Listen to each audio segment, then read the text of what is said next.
Assalamu alaikum. I start in the name of Allah, the most merciful and the most beneficent. First of all, I request all of you to please keep your mobile phone on silent mode. All authors are requested to kindly register themselves at registration desk along with a brief for introduction. Mr. Saeed Ghani, Minister of Local Government, Public Health Engineering, Rural Development and Kachi Abadis, Government of Sindh, is our chief guest. Mr. Mohammad Hassan Bakshi, Chairman, Association of Builders and Developers Pakistan Abad, guest of honor. Engineer Dr. Naveed Anwar, Vice President, Knowledge Transfer, Asian Institute of Technology, Bangkok, Thailand, keynote speaker. Engineer Saeed Kenai, keynote speaker for technical session 1. Engineer Randolph Langbeck, conventional consulting, Oakland, California, USA, keynote speaker for a closing session.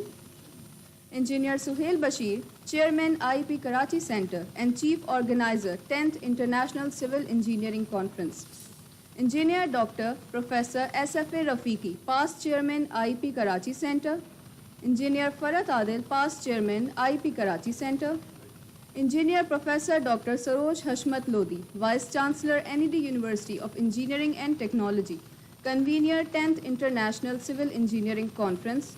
Engineer Professor Dr. Asadur Rahman Khan, Chairman Civil Engineering Department, NED University. Engineer Masood Ali Khan, Chairman IIP Lahore Center. Engineer Amir Zamir Ahmad Khan, Chairman Task Force, PEC. Engineer Dr. Abdul Jabbar Sangi, Co-Convener, 10th International Civil Engineering Conference. Engineer Ayaz Mirza, past Secretary, IIP Karachi Center. Engineer Mohammad Farooq Arbi, FIE Pakistan, Secretary, IIP Karachi Center. Ladies and gentlemen, Assalamu alaikum.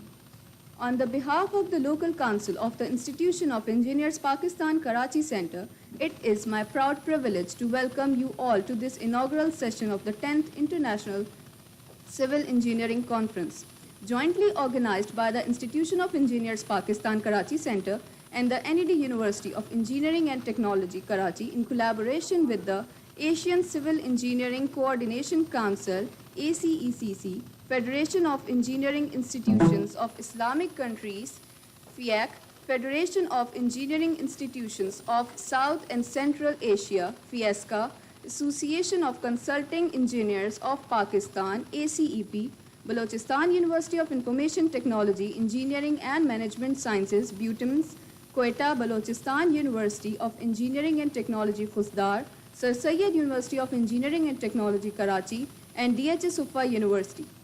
It is one of the series of the international conferences on different important topics, themes, held at regular intervals at IIP Karachi Center. IIP Karachi Center had earlier successfully organized 9 international civil engineering conferences. This year, the theme of the 10th ICEC 2019 is Technological Transformation of Civil Engineering. To start the proceedings of the conference, I request Engineer Fawad Masood to please come to the rostrum to recite few verses from the Holy Quran.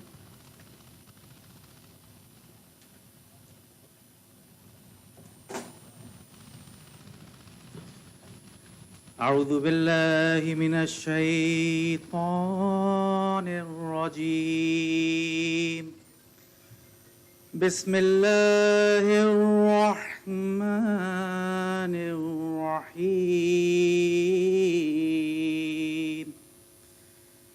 الرحمن علم القرآن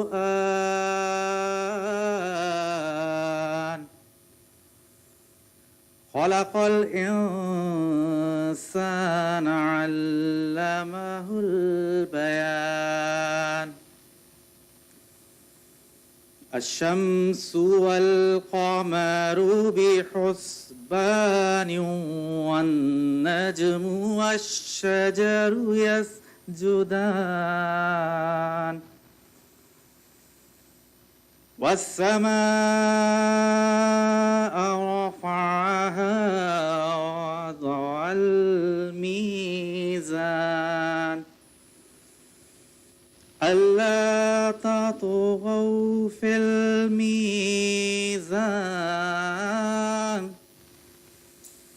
وأقيموا الوزن بالقسط ولا تخسروا الميزان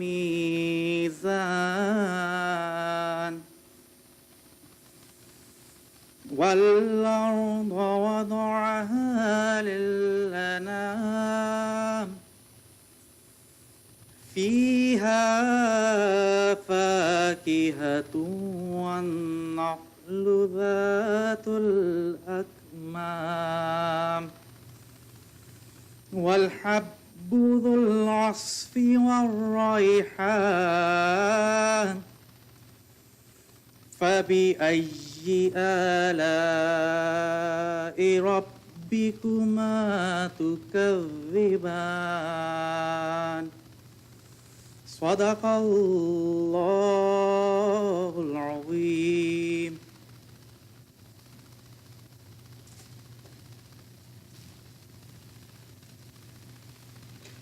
Jazakallah, Engineer Fawad Masood. Ladies and gentlemen, now I request all of you to please rise for National Anthem.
Ladies and gentlemen, this conference will have 9 technical sessions wherein 36 technical papers will be presented by the learned authors. Technical sessions are categorized as Technical Session 1 on Structural Engineering at IEP Convention Center on day 1, that is today, at 11:45 p.m. Technical Session 2 on Construction Engineering and Management at Engineer Asfia Aleem Hall today at 11:45 p.m. Technical Session 3 on Transportation Engineering at Dr. S.A. Hassan Hall today at 11:45 p.m. a.m. Technical Session 4 on Structural Engineering at Dr. S.A. Hassan Hall today at 2 p.m. Technical Session 5 on Construction Engineering and Management at IEP Convention Center today at 2 p.m. Technical Session 6 on Geotechnical Engineering at Dr. S.A. Hassan Hall today at 3:45 p.m. Technical Session 7 on Water Resource Engineering at IEP Convention Center today at 3:45 p.m. Technical Session 8 on Structural Engineering at IEP Convention Center. This will be held tomorrow morning at 11 a.m. Technical Session 9 on Construction Engineering and Management at Dr. S.A. Hassan Hall. This will also be held tomorrow morning at 10 a.m. Ladies and gentlemen, now I request Engineer Professor Dr. Asadur Rahman Khan to please present a brief note about the 10th International Civil Engineering Conference.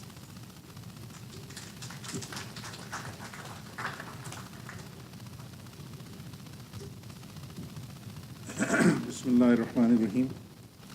Respected Chief Guest Saeed Ghani Sahab, Minister at Local Government, Vice Chancellor NED University Professor Lodi, Engineer Suhail Bashir Sahab, Chairman IP Karachi Center, Dr. Mir Shabbar Ali Sahab, Dean Civil Engineering and Petroleum Faculty, the speakers from outside participants of the conference, and all the guests, Assalamu alaikum, a very good morning. Actually, Faiza has already briefed about the 10th conference and the details, and it's really good to have some speakers from outside, especially we will have a keynote in this session from Dr. Naveed Anwar, who is from AIT Solutions. And we will have another session keynote by Professor Saeed Kanai from Algeria. And then in the closing session, we will have again a keynote from Engineer Radolf, who is from California, USA.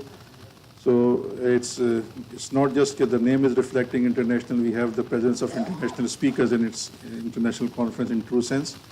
And I hope you will all enjoy the sessions over here that have been arranged, and in the detail that has been defined by Faiza.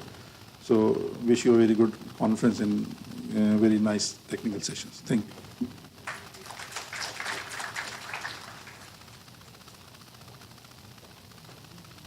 Thank you, sir. Ladies and gentlemen, now I request Engineer Suhail Bashir, Chairman, Institution of Engineers, Pakistan, Karachi Center, to present his welcome address.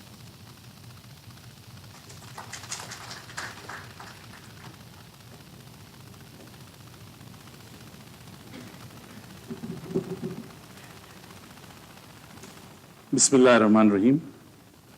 Honorable Minister, Mr. Saeed Ghani, Minister for Local Government, Public Health Engineering, Rural Development and Karachi Abadis, Government of Pakistan, our chief guest for this inaugural session. Shortly, the Chairman of the Association of Builders and Developers of Pakistan, Abad, will be joining us, Mr. Mohammad Hassan Bakshi, who is the guest of honor. My respected Engineer Dr. Naveed Anwar, Vice President, Knowledge Transfer Asia Institute of Technology, Bangkok, Thailand, who is our keynote speaker. Professor Saeed Kanai, keynote speaker for Technical Session 1. Thank you very much, Professor, for taking the time to coming from Algeria, and you missed the flight and you came this early this morning. I am really thankful to you. And you didn't miss the flight, but it was the weather conditions that, yeah. Engineer Radolf Langbach, again from the Conservative Tech Consulting, Oakland, California.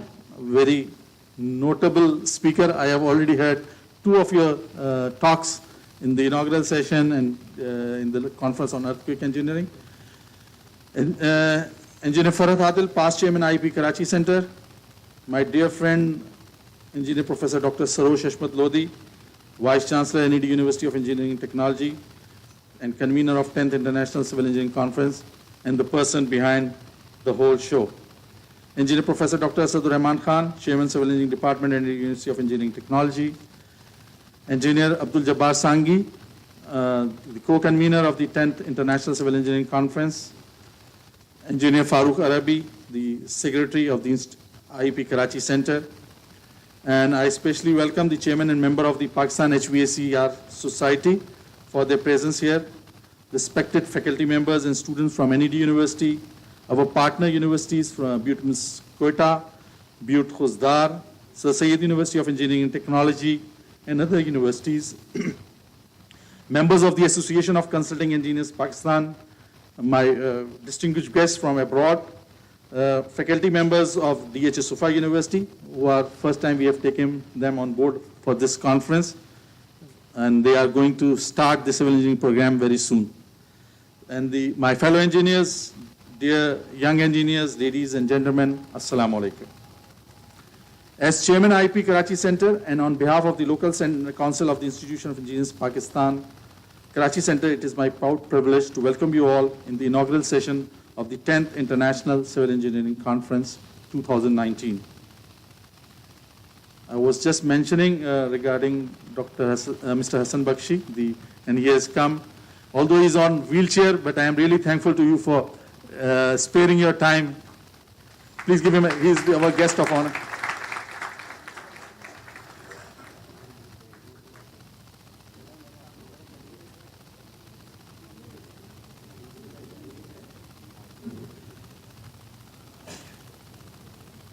I am thankful to you all for taking out time from your respective busy schedules to attend this inaugural session of the ICEC 2019, which is being jointly organized by the Institution of Engineers Pakistan Karachi Center and NED University of Engineering and Technology.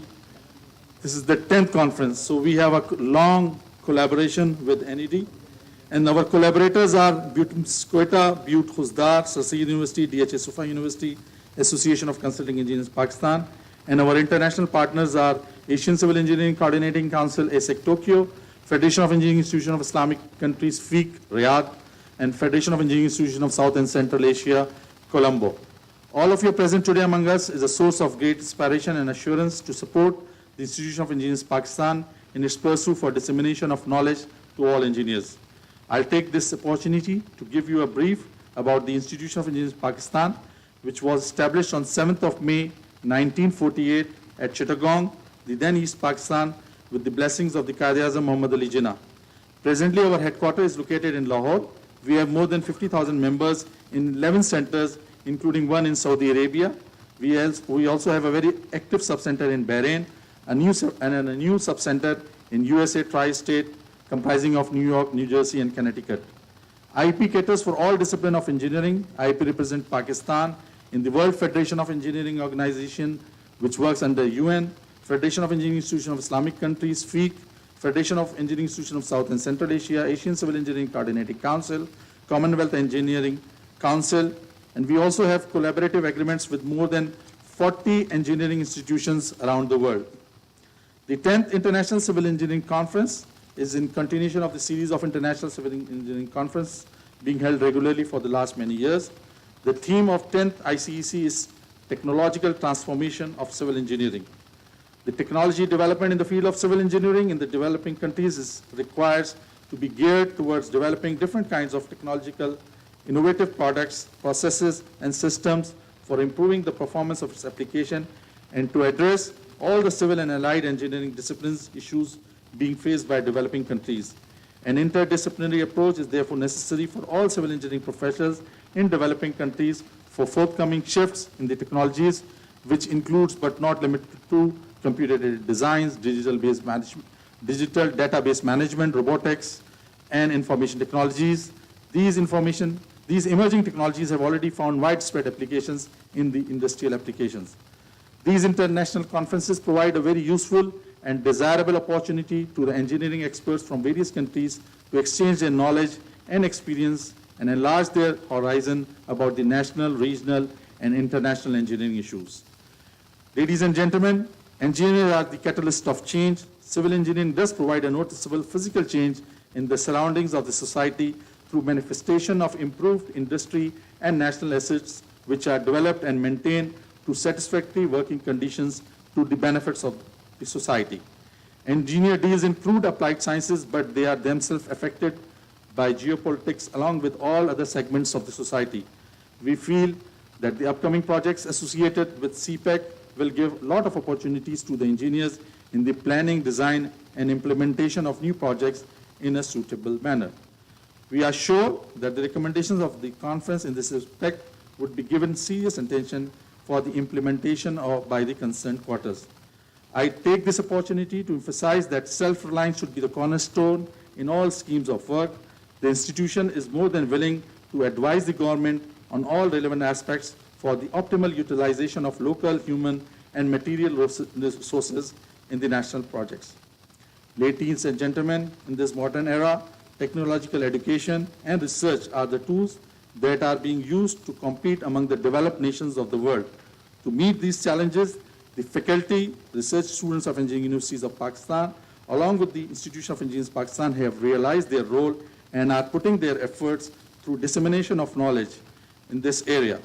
ICC 2019 is one of the such unique effort wherein national universities, institutions with 3 international institutions have joined together to disseminate the ever-expanding knowledge to the field of civil and allied engineering to its members and participants of ICEC 2019.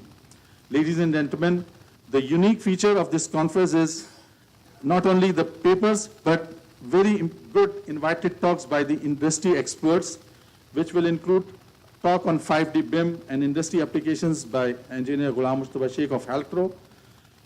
A very important topic, transport scenario and mass transit implementation in Karachi by Engineer Ashar Lodi of Exponent Engineers. Earthquake engineering design practices in Pakistan by Engineer Dr. Abul Khair Masroor. Reasons and remedies of time and cost overruns on construction projects. A live case study by Engineer Rehalul Anbiya Riaz, former project director IBA, a very seasoned and experienced engineer. The state of the art of geotechnical engineering practice in Pakistan by Engineer Al-Qazi Mansoor. Water issues of Karachi by Dr. Bashir Lakhani of Techno Consultants. Use of chemicals and admixtures in construction by Mir Salman Ahmad from BASF. And a very special talk by Engineer Arif Sattar, who has come from Washington. He's an NED Alumni Network USA member. And another talk by Ariful Islam of Double Associate on Project Management. To take the advantage of the presence of the Minister of Local Government, I would like to offer the services of IEP for formulating various policies for Karachi, which includes, but not limited to, the master plan, the traffic engineering, the water issues, the wastewater, the sewerage issues, on which we do have the experts, and we can offer various proposals and formulate policies for the benefit of the government of Sindh. In the end, I would like to place my thanks to all the distinguished guests, Vice Chancellor, Dean and faculty members of the Department of Civil Engineering, of NED, BUTMIS, Beauty Khuzdar, DHS Sufa, Sir Syed University, authors, delegates, worthy member, guests, fellow engineers, and of course, very special thanks to the Minister for sparing the time and to our guest of honor, and special thanks to all the foreign delegates who have traveled long distance to join us for this conference. I thank all of you for your patient hearing. IEP Zindabad, Pakistan Paindabad.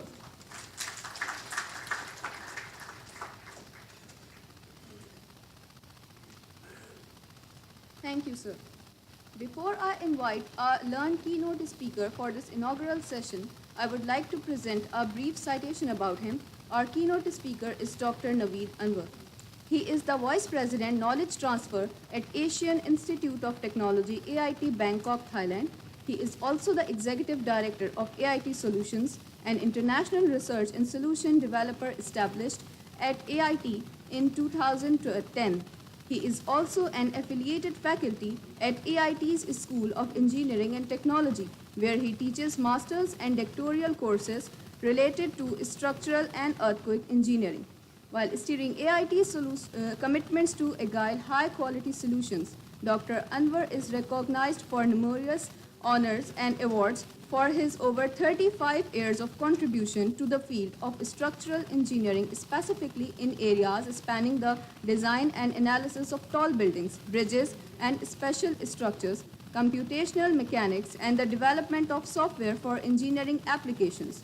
One of his many professional accomplishments is leading his team of engineers to work on the performance-based design of more than 100 tall buildings in Asia.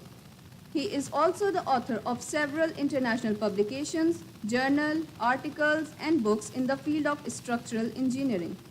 His latest book, Structural Cross-Section Analysis and Design, was published by Butterworth Henman Elsevier. He is regularly invited as an expert speaker in conferences, seminars, and workshops organized by various organizations in different countries. Dr. Anwar has remained a central figure in almost all of the AIT's initiatives and collaborations with Pakistani universities and organizations for over 20 years. Dr. Anwar has been working in various capacities, including coordinator and resource person for HEC, representative of AIT faculty and administration, and a prominent AIT alumnus from Pakistan.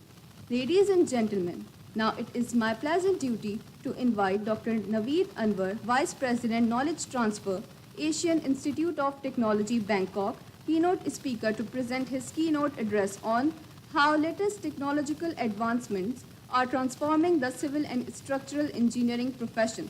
Ladies and gentlemen, please welcome Dr. Naveed Anwar.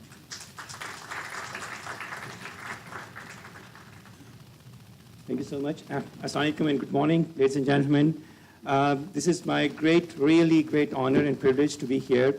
And once you hear your own introduction, you'll seem to think, is it really true? Because a lot of things are a little bit, I would say, exaggerated. But I'm really honored to be invited. I'm also very humbled by the presence of such great engineers in the audience. I actually became an IEP member in 1982 after I graduated from UET Lahore. And I was quite active at that time. Unfortunately, my membership has expired, and I'm thinking to renew it after hearing such great work being done by IEP and become more actively involved in the undertakings here. So I will request maybe to join the Karachi chapter this time for the future collaboration. So my talk today actually is focused on, I changed one or two words in my title. In fact, I changed the word not are but can, because I think this is about the future. So we will talk about what these new, in fact, the whole theme of the conference is about technological transformation. So how these new technologies that are coming up, most of you are already familiar with many of them, I'm sure. And I see a lot of work being done in Pakistan on many of these in any way. But my job today is a little bit to sort of give an overview of various technologies. So let me just start by showing you very quickly a few pictures.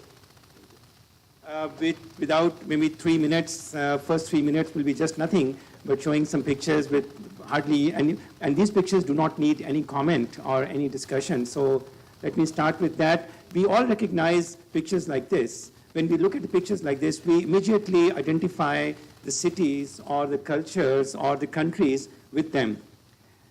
You can see that these are iconic pictures. They define the cities. So, you know, when you see that picture, you know it is Paris. You know that. So these pictures, these are structures that are, as you know very well, all designed, built, and managed by civil engineers all over the world. Transportation networks, and then industry, dams, bridges, structures of this kind that rise above the clouds, we can see them, that provide connectivity between islands. So the list continues. This is a very interesting project on the right-hand side with the bubble lifts elevating on a mountain, the dikes to prevent water from entering the cities. Ventures like this, completely new cities built on water, in ocean, tunnels crossing under the mountains, providing water resources, dams, and even the accelerator, the biggest experimental operators on Earth, is basically a tunnel, and all designed and built by civil engineers, and only then the scientists can come and make use of it. The fast trains, the transportation network, there is nothing that you, especially my own subject area, tall buildings, everywhere, you can see them, the bridges, the list just continues. And the form and the design of these things is becoming more and more interesting and complex as we move to the future. Bridges of this kind, higher than 100-story building, crossing valleys, even bridges of all times, iconic structures like that. This building was put as the icon for the London Olympics last time when they said it. So they are putting these buildings and these structures are selected as the icons of the main events being that deal with the society. Structures of this kind that we have seen being built since a long time. And I always tell my students that whenever there is an Olympics going on anywhere, games going on anywhere, one team is always playing, and that is civil engineers. Because the structural engineers and the civil engineers are the ones who actually build, and they build all these things where everybody can play. So our team is always there, but the unfortunately part is that we are not seen on the field. So you can continue with the power plants, you can continue with everything. This list goes on and on. Even the electrical transmission towers, they can't transmit electricity unless engineers, geotechnical structural engineers design the foundations and design the towers themselves, the silos to contain the grain and so on. So the list can continue. Even these very nice, amusement parks and the thrilling, what's that called, roller coasters, they still need structural engineers and civil engineers to build all of that. But unfortunately, the people who use them do not really know who is behind all of this development. So if I look at that, we can conclude that civil engineering is actually the backbone of the built infrastructure, and we have seen that from the IEP's discussion before that. So if this is the backbone of the entire society's built infrastructure, obviously then we have a responsibility to keep this backbone as strong as possible because the rest of the body depends on this backbone's performance. So civil engineers, if you look at the definition given by the American Society of Civil Engineering, they say these are the people who plan, manage, so that they actually define very well the role of civil engineers. So if you look at from that point of view, our job, our profession is really behind almost everything that everyone has to do. We have to build something before any other discipline can use it for any purpose. Now, having said that, some of the key parts of the civil engineering, see, one of the interesting things is that when we are studying as civil engineering students, we think we are civil engineers. And when we graduate and we start practicing, we sort of subconsciously disassociate us from civil engineers. I become a structural engineer, somebody becomes a water resource engineer, somebody becomes a highway engineer, but root is definitely still the civil engineering. So we just remind ourselves that we are just part of this great society. So if you look at the process, what most of the engineers, irrespective of which field we are working on, we all do a certain process, certain steps that we develop the systems. We plan, we conceive, we design, we analyze, we document, then we construct, then we communicate, then we manage, then we monitor. So these steps are everywhere. So if you look at the engineering from the point of view of the process steps, then we can find that we can find the technologies and we can find a relationship between the technologies and the process steps. And we can then possibly have a discussion on how technologies can help or will help improve these process steps, irrespective of which engineering we are working on. So if you see, technology actually now is part of everything. If you look at any terms, I don't want to give the details, but you search of this one, technology, T is now in almost everything, which means we cannot ignore the technological developments and not bring them back to engineering. So the purpose of technology basically is, in my opinion, is two-part. The first part is that technology can help to make our job easier. It can help us to do things in a better way, smarter way, faster way, easier way, and so on. So that will help us. But the second, most important impact of technology is to improve the final outcome should be better, so that whatever we are creating serves the purpose in a better way. So these two things, if we concentrate on these two aspects of the technology, then we can find many ways to incorporate that. So let's very quickly go through emerging technologies. I'm sure many of you are familiar with them. I'll just give a few examples just to see how they can be used and then how we can apply them to other areas.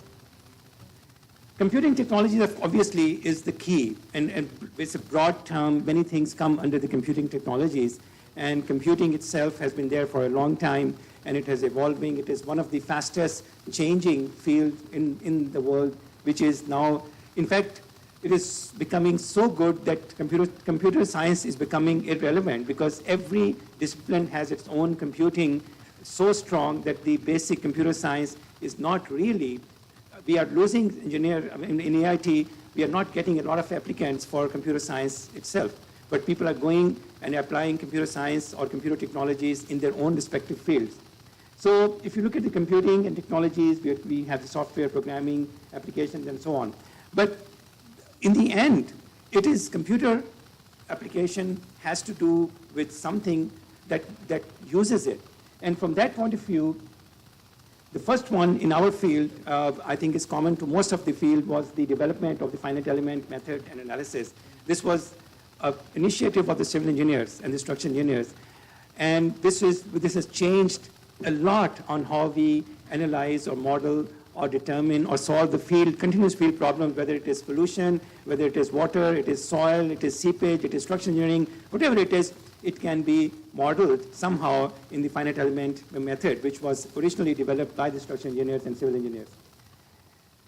So much so that the potato chips, and I don't know if you are familiar, these are designed by using finite element modeling because you want to have a certain crunch in the chips. So the form of the potato chips and the thickness is actually determined through the application of finite element analysis. So you can imagine that a lot of diverse people are using the technologies that we developed. And when I was growing up, I was told that if I want to go to medicine, I don't need to learn mathematics. And if you'd see now, medical people are the one which are adopting the technologies the most, imaging technologies and everything. The doctors do not work without technology. Now you go to the doctor, they don't look at you, they look at the computer monitor where all your test screens are. So we can see that even the bridges, the bridge that we get in our dental bridges, they are analyzed by using finite element procedures that were developed by the civil engineers. So we definitely have to, and I always tell our students and our colleagues, we are falling behind in the application of finite element analysis. We are not doing as good as other people are doing. Our models are still crude. I was just talking to my colleague here that we are not able to even model the masonry wall and frame interaction properly yet, which is one of the most simple problems in engineering, apparently. So that is one. The other thing that I want to mention is that there is a now paradigm shift in the way that before we were just using computers to program what we were doing. But now we are developing new things which rely on computers. And this change is very important because now we do not need to think how things have been done in the past, but have to think completely how they can be done completely in a different way because we have computing technologies. So rather than programming a manual procedure, we have to see whether new procedures need to be developed. So one of them is this concept of integrated digital delivery system, which goes beyond the analysis. That means you will integrate the entire process from the beginning to the end through this computational method. So this IDD, concept of IDD, Singapore is leading this development where they're trying to put everybody together on a common platform so that no paper needs to go anywhere and it is all virtually transferred. They haven't really succeeded yet, but this is the way that the industry is moving, that everything that we do should be interconnected through computing technologies. We have talked about BIM, and I heard that, I know that there's going to be a presentation about this one. So this is another area which will transform all of the civil engineering. Application of BIM, building information or bridge information modeling, whatever we call it, that means representing everything in a single three-dimensional or multi-dimensional model is the one that will help us to save a lot of work in the end, starting from design to the as-built. So I'm sure you will have good talk on. So this has a big potential of changing the way that we work. Another one is visualization. We normally say that picture is worth 1,000 words. So an animation or a video, as somebody said, is about 1.8 million words per minute. So that means if we create a video or we analyze a video or we work with your video imaging, we are dealing with enormous amount of data that has to be processed, or it has information that can be used. In AIT, a lot of focus is on video-based AI. So they use the video and then extract many things out of that. In fact, the whole traffic system in Bangkok, the tickets that the people get when they violate anything is based on AIT's software that they developed. So it's based on the real-time video analysis. So video, both for the visualization as well as for interpretation, is one way that can change many things.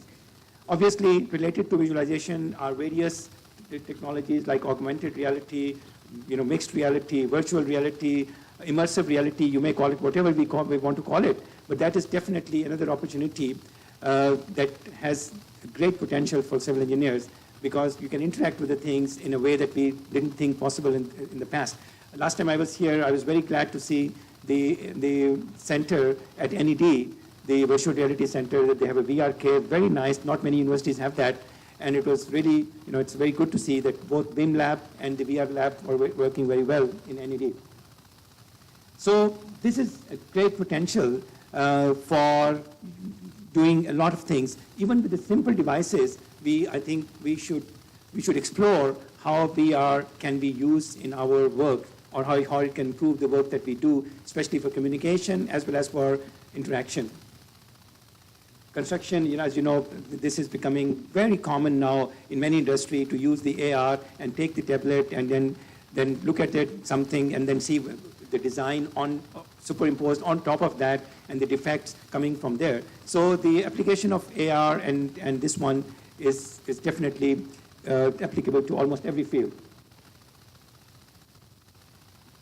Another one is blockchain. As you know, blockchain is a few buzzwords, and this is one of those buzzwords which is going on everywhere. And blockchain, if you look at the application, they believe that this is a cure for everything or can be applied to everything. And in AIT, we just recently introduced blockchain for our degrees, to validate the degrees. I'm sure you already have. So that is, immediately something that very simply that can be done. But blockchain, again, is something that you can, very verifiable and reliable information transfer and recording can be done through blockchain. Another one is the Bitcoin current currency. We may not think it is very relevant, but in the end, when we deal with blockchain and Bitcoins together, there is a potential for using these technologies for many applications in financing of the projects, in terms of the payments, and the transfer of credits between things can be done through Bitcoin currency. Quantum computing is a completely different thing altogether. And as you know, many, China, many people are now leading the way to do things that were not simply possible by conventional computing. So it's a completely different way of computation, opening doors for things that we otherwise were not possible to compute. Then 3D printing, make your own products. And this is, again, something that is changing everything. Now, not only you can order something, we used to download songs or videos from the internet. Now you can download products that are delivered to you, filed, and you print them, and that's how people are doing. So you just get a file, have a 3D printer, and get the product delivered to you while you print it. So obviously this has a lot of potential in our field. It's for educational purpose. We normally use it in AIT to visualize the models, 3D models, and then print them, and then people can physically see or interact with them, so it's easy now. So for teaching and learning purposes, the 3D printing is really good. We also use 3D printing for wind tunnel testing and so on. And obviously, 3D printed houses, 3D printed construction is now becoming common. First house was built in Dubai, another building is now under construction. So this is another area where 3D printing of the construction, I know that NED also has an ongoing project with the 3D printing of concrete. So once this gets going in a real way, we will be able to construct complex forms directly from the computer models.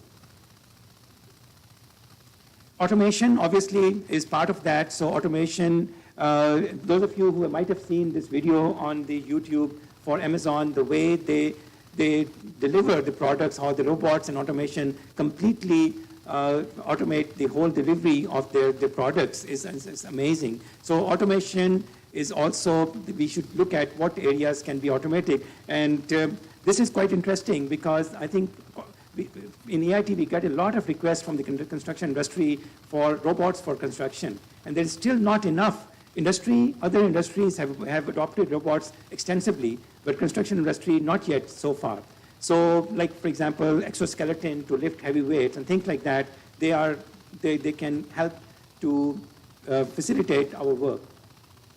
Sensing technologies, those of you who are fans of the sci-fi movies, we know that in the movies they show a lot of things being done by gestures. And most of this gesture control or sensing is now coming in practice. And there is haptic sensing, for example, is now being used in cars, in other areas. So sensing technologies and sensors of all kinds are also a very good potential for improving our interaction and also understanding of the physical environment. So now there are a multitude of inexpensive sensors available in the market, $2, $1, $3. Sensors have become really, really cheap. And also their battery life is becoming very long. Some do not even require a battery. So sensors, I think, last time we had a hackathon in AIT where we invited students to assume that they are Superman or super characters with 50 sensors in their pocket. What can they accomplish if they were that kind of person who can do 50 senses, not just 5 senses? And they came up with all kind of interesting things that you can do with these sensors, like the temperature, pressure, motion, acceleration, light, GPC, and all of that. So there's a huge potential for applying sensors to our various work. Stick PC is another area which combines the power of the entire PC into a small device like that. So you can have distributed computing, sensors combined with a PC right at the side connected through the internet. So you do the computation at distributed location. For example, image analysis. You have a lot of images being collected by the video. You can put the small stick PC to process that image right away and only transmit the needed data rather than putting a lot of data somewhere and then trying to process it later. So this has a lot of potential of distributed work that we can do. One of this we are doing in AIT right now is in Philippines, where we are putting these sensors on tall buildings, where we collect the data of the acceleration of the buildings and the movement, and then go through and then process it over there, clean it up, send to the network, and from the network, after an earthquake, we will be able to immediately tell whether the building has sustained any damage or not, because we already have the models which are pre-calibrated to the actual properties. So this is a very good tool for the public to know immediately whether after an earthquake the building is safe or not. No need to inspect. So things like that. So structural monitoring through the sensors, through the stick PCs, through the networks is a great potential for monitoring of our systems. Of course, drones are now everywhere. Drones are doing everything. We have seen so many videos, so many interesting things that drones can do. They can do, crops, So they possibly they deliver the packages in the way they deliver the driving license to the people at home through the eye scan, retina scan, and whatever. So they're using these technologies quite a bit. So there is a lot of potential, first of all, through the drones as a delivery and collection system. But at the same time, the drone as an imaging device is also very interesting. There's a project in Pakistan that we are doing in Gilgit with AKDN. And so this is the Baltit Fort. It's a very old historical building over there.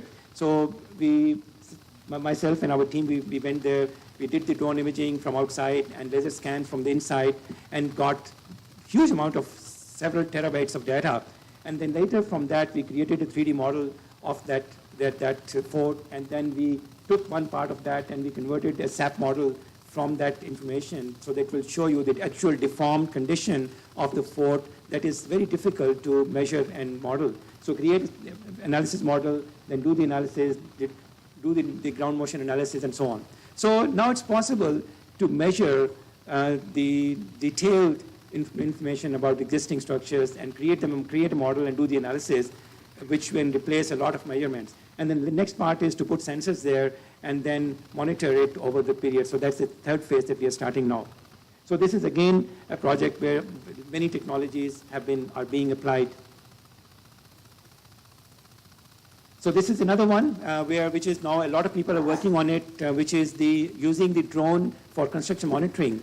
And this is still not easy, and not many people have had success. But I'm sure there will be a breakthrough where we can use the drone imaging, compare it with the BIM model, and we can see how the construction is progressing, and we will be able to compare the construction, create the construction reports, and even take off materials and automated billing and so on. So we have already developed this system about 75%, and we are now testing it on site. So this is one of the sites you can see here. That is the project. That is the BIM model. So we create the drone image, then we put them together on each other and compare the difference between them. So we can from there determine the deviations, and also the progress can be determined through this comparison of the drone image with the BIM models.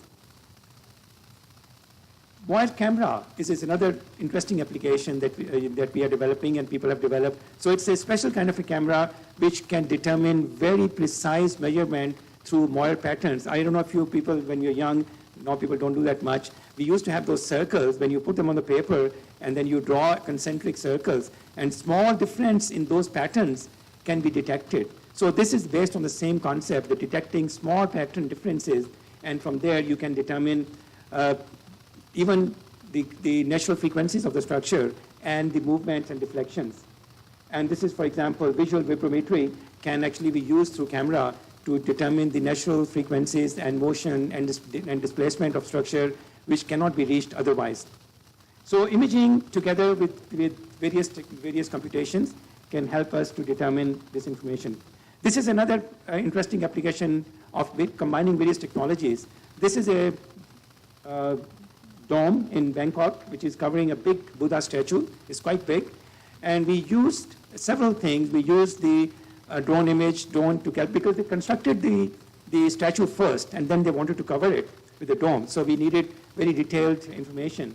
So we got that is the second one is the drone image. Then we created a SAP model. Then we put in the wind tunnel. We tested that, brought it back, printed it in 3D, and so on. So we tried to use many of the technologies as a test to see how they can be put together to do the work more effectively. Obviously, AI and machine learning is, again, one of those big keywords which is being used, overused or misused at times. But definitely, this is very, very important. We can't ignore it. This is a combination of many technologies. We cannot go into. Please tell me when I have 5 or 10 minutes. It's okay? All right. Okay. So this is actually, as you know, artificial intelligence is a combination of many fields. And we try to teach many of them to our structural engineering class because they're not exposed to this one. So we try to make sure that they use one of those or some of those in their thesis somewhere. So this is, as you know, one of those development which has gone, which came too early, ahead of its time, and did not get enough attention. Virtual reality and this one came ahead of time, and now they're coming back because the hardware and the other techniques, other systems are now suitable for the application. That's why there's a big revival of these two. So now deep learning, big data, artificial intelligence, they're all merging together to do things that were not seen possible in the past.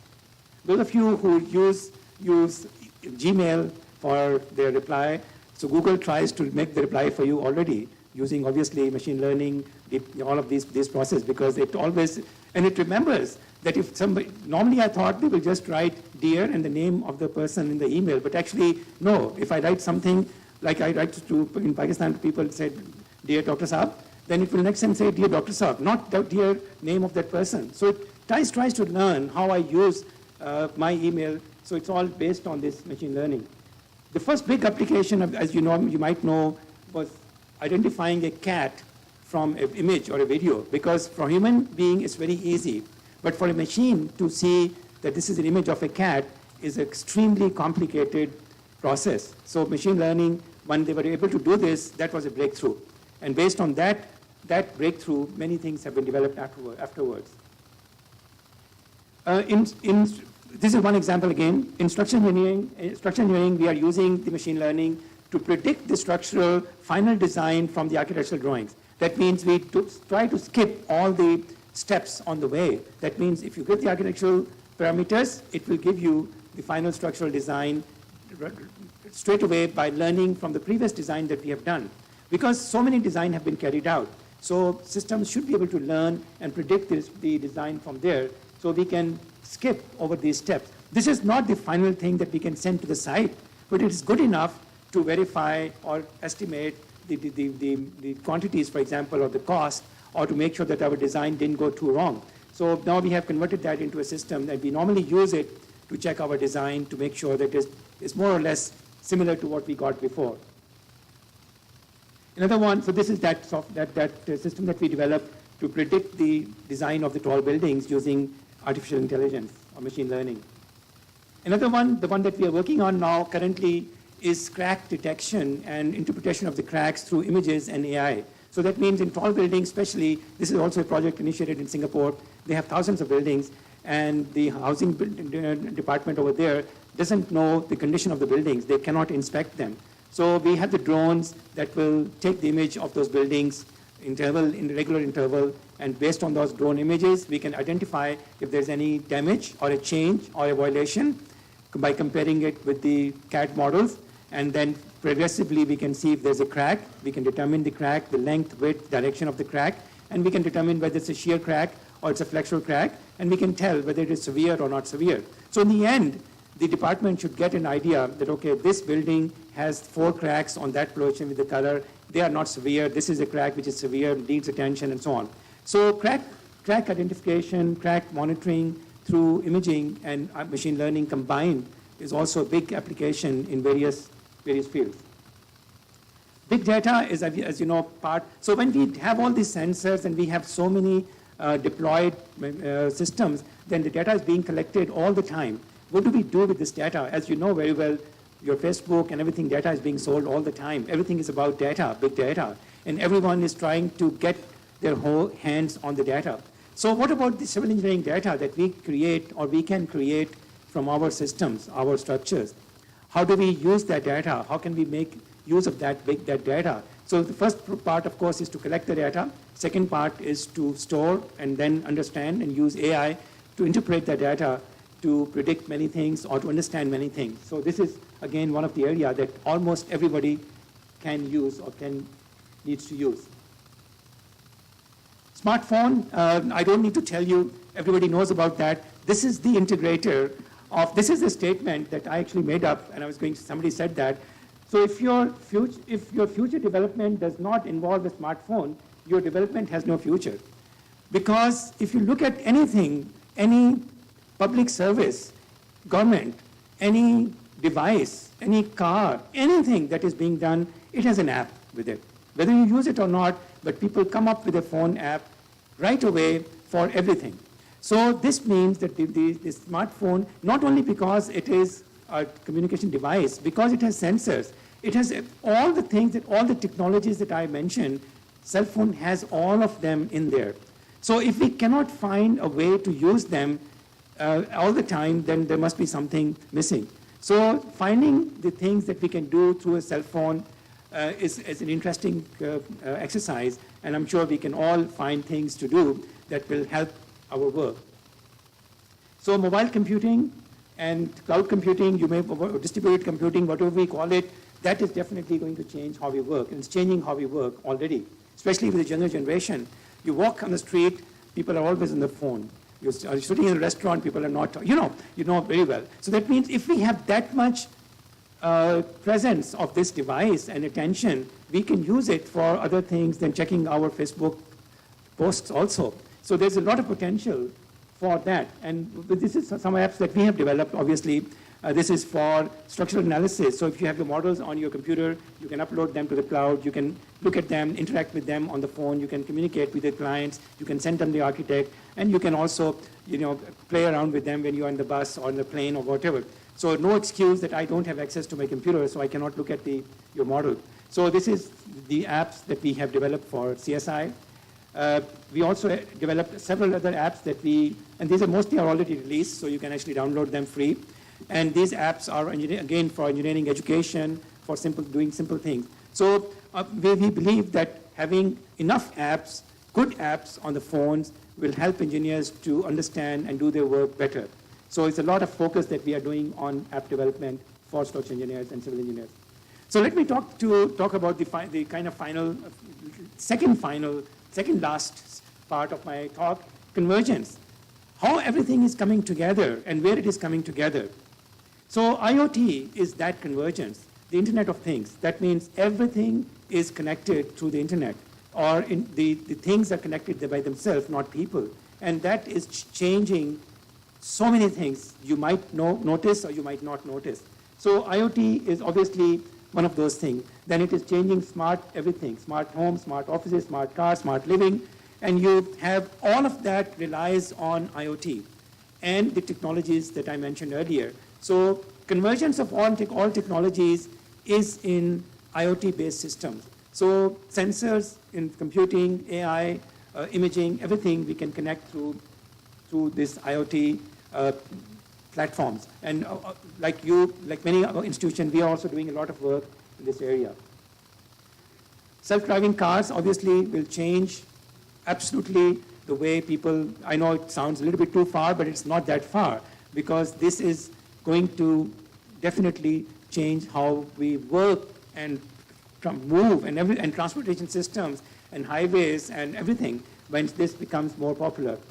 Smart cities, we have all heard about it. It is an area where everybody needs to contribute, because smart city is very, again, one of those terms used a lot, but not a real successful work yet, because it is too complex. Everybody has to do their part in this whole utilities and homes and retail. So everything has to come together through IoT, through all these technologies to create a smart city. So this is a convergence of most of these things, and convergence of various disciplines, civil engineering, electrical engineering, and so on. And social and economics, everything has to come together. So moving forward, let me just conclude. So civil engineering education and learning needs to keep up with all of that, because obviously this is changing so rapidly. How does civil engineering education or development keeps up with this work? If you look at this document, which is the Civil Engineering Body of Knowledge for 21st Century, this is prepared by ASC again for civil engineers for the future. They have kind of laid down a roadmap of what the engineers should be learning. And you go there and you see it's a good document, and many universities are basing their curriculum on this document. So in this one, I kind of developed something based on that for a possible program in civil engineering that could be taking advantage of all of these things that we talked about. So at the bottom layer is the exposures to things like social, the SDGs, and the social responsibility, environmental responsibility. All the social things should be there, followed by the knowledge about all these technologies and IT and stuff. And above that, then the physics, chemistry, math, and then material sciences, hydraulic, geology, and then we have all these verticals in various fields. And one of them is a special area where we talk about all of these application of these technologies as a special group or special group of professionals that focus on that and lead the development for all the other. So this is, the skills that we need is to understand, establish, simulate, visualize, create, communicate. One of the things that I find, or you also may find, lacking in civil engineers, and especially is communication. Communication means we are not able to communicate our work to the people. I don't know how many of you architects interact with the architects. There's an architect here. When they go to I go to meetings with architects all the time. So when they start their presentation, they have a story to tell. Beautiful story of what they have done. And it just mesmerizes the audience and the client. Like, for example, I was in a conference that the architect was saying, I designed the building that 5 o'clock when the sunlight strikes here, you will see this, this, this. And people say, oh, this is beautiful. We don't have a good way to communicate our work. And that is one of the things that need to be improved in our discipline, visualize, to communicate well. And obviously innovation. This is last 2 slides now. So this is word again used a lot, but we really have to innovate in what we are doing and how we are doing it, bringing technologies to our process and to improve what we are doing. So that also should be lifelong learning. We have to continue to learn. We cannot stop because things are changing so rapidly. People used to say that everything you learned 5 years ago is gone. Now it is 2 years, 3 years, 1 year. So we just have to keep on learning all the time. So continual professional development, what IP is doing, and so that is really commendable. We need to continue that. Smart learning environment have to be created to do learning different ways, not the traditional classroom where the teacher speaks and the students listen. That is just not going to work and many disciplines are already changing that. So smart living environment, we also setting up a smart classroom or smart learning center in AIT. I'm sure many people are doing that. So this is one of our initiatives AIT shared on learning, continued learning, and also we launched a degree program, professional master program in tall building design, which is online, so people don't have to come to AIT full time. In fact, we have one of our students sitting here with us who is doing her master's through this program. So this is again, because these programs are online, so they can be rapidly adapted to the technologies. So now, last question that I want to just share with you. Will all of this take my job away? If so much technology is coming, what will happen to civil engineer's job? So this is an interesting website which says that if you, certain profession, somehow the slide is cut a little bit, but it says that if you enter your profession, it will tell you what is the probability that your job will be taken up by technology in the next few years. So if you are an accountant, 94% chance is that your job will be gone. So they say you're doomed. So unfortunately, people working in accounting and banking and those sectors, they are the most vulnerable to technology because its automation will take away their jobs very quickly. Second one on the list is computer programming. 48% chances. This is very interesting. Computer programmers are writing programs so good that they are taking their own job away because they're automating the programming. So they are actually killing themselves by doing a very good job. If you enter civil engineering in the same website, it says 2% chance of your job being taken by technology, so which means you are very safe. One of the safest profession on the website is civil engineering. So that means you don't need to worry about the technology taking your job. Just have to worry that you keep on learning and you keep innovating. Thank you very much.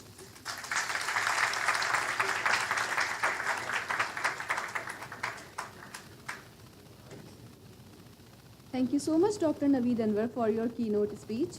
Ladies and gentlemen, now I request Mr. Mohammad Hassan Bakshi, Chairman Abad, guest of honor of this morning, to have few words with us. Please welcome Mr. Mohammad Hassan Bakshi.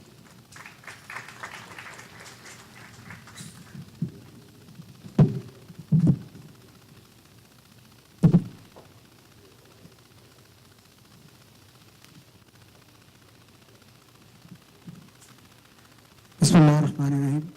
जनाब मोहतरम सईद गनी साहब, सुहेल बशीर साहब, सरोश लोधी साहब, बाकी बहुत से लोग बैठे हुए हैं जिनको मैं जानता हूँ, उन सबको सलाम। ख़वातीन हज़रात, अस्सलाम वालेकुम। ये जो आज का सेशन है, ये मैं समझता हूँ कि हर दुनिया के महज़्ज़ब मुल्क में इस किस्म के सेशन बाकायदगी से होते रहते हैं और शॉर्ट इंटरवल्स में होते रहते हैं। अल्हम्दुलिल्लाह अब मैं पाकिस्तान में भी देख रहा हूँ कि आज आपके ये है 9 तारीख को कराची यूनिवर्सिटी में है, 12 तारीख को एक यूनिवर्सिटी बनी है इस्लामाबाद में, वहाँ पर एक सेशन है। तो इस किस्म के सेशन होते रहते हैं। अभी नवीद साहब की मैं प्रेजेंटेशन देख रहा था, अब मुझे पता नहीं इन्होंने जो आखिरी स्लाइड चलाई 1.9% की आपको खुश करने के लिए चलाई है या वो हकीकत में ऐसी है। अगर हकीकत में ऐसी है तो मैं भी शायद अपने बच्चों को कहूँगा कि वो भी सिविल इंजीनियरिंग कर ले। इसके अलावा जहाँ टेक्नोलॉजी के बहुत फ़ायदे हैं और दुनिया बहुत उससे फ़ायदा उठा रही है, मैं ज़रा आपको अपनी स्टोरी बता दूँ। एक महीने पहले टेक्नोलॉजी की कुछ मुश्किलात भी हैं।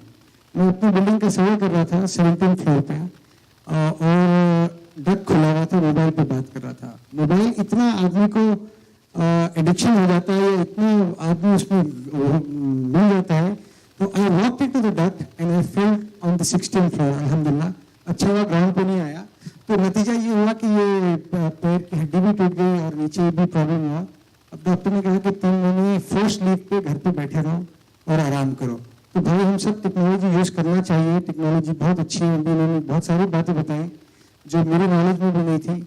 जैसे उन्होंने कहा कि आप ड्रोन से भी बिल्डिंग मॉनिटर कर सकते हैं, अपनी हाई राइज बिल्डिंग्स आप कर रहे हैं। पर जो हमारी कंपनीज हैं, कंस्ट्रक्शन कंपनीज, शायद वो इस लेवल तक मेजॉरिटी ऑफ देम नहीं पहुंची हैं। अभी तक हम वही प्रिमिटिव मामला कर रहे हैं और इसीलिए अब हम कोशिश कर रहे हैं कि प्राइम मिनिस्टर टास्क फोर्स में भी कि किसी तरह यूनिवर्सिटी से मिल के इंडस्ट्री को भी उस लेवल पर लाया जाए ताकि हम हमारे क्वालिफाइड इंजीनियर्स, आर्किटेक्ट्स, प्रोफेशनल्स से फ़ायदा उठा सकें। सईद गनी साहब भी बैठे हैं। सईद गनी साहब बहुत हेल्पफुल। मैं आपको इसलिए कहूँ कि हर इंडस्ट्री के लिए ये एक माशाल्लाह सिंध के वो वजीर हैं जो हमेशा एक्सेसिबल हैं, लोगों के मसाइल सुनते हैं और मिलते हैं। सईद साहब, आज मैं आपसे बात करना चाहता था, ये ऑडियंस में कर दूँ। पिछले हफ्ते मेरे पास वर्ल्ड बैंक से लोग आए थे और वो चाहते थे कि सिंध गवर्नमेंट, वर्ल्ड बैंक और आबाद मिलकर एक प्रोग्राम करे जिसमें तमाम स्टेक होल्डर्स को साथ बिठाए और अप्रूवल का प्रोसेस वन विंडो करे। तो मैं ये चाहता हूँ कि आप इसकी सरपरस्ती करें, क्योंकि इंशाअल्लाह ताला हम समझते हैं पूरे पाकिस्तान में जिस तरह पिछले 71 साल में सिंध लीड करते आया है, अब भी लीड करते आएगा और आपकी क़यादत में लीड करते आएगा। इन चंद अल्फाज के साथ आप सबका बहुत शुक्रिया। बहुत इंफॉर्मेटिव सेशन था। मेरा इरादा तो था कि मैं इसको सारा दिन बैठूं, पर एक और तकरीब है वहाँ सदर पाकिस्तान भी आए हुए हैं, वो चैरिटी की तकरीब है। अगर मैं वहाँ नहीं गया तो लोग समझेंगे शायद कुछ देना नहीं है तो इसलिए नहीं आया हूँ, तो मेरा वहाँ जाना जरूरी है। आप सबसे इजाज़त दूंगा और बहुत बहुत शुक्रिया जी। Thank you.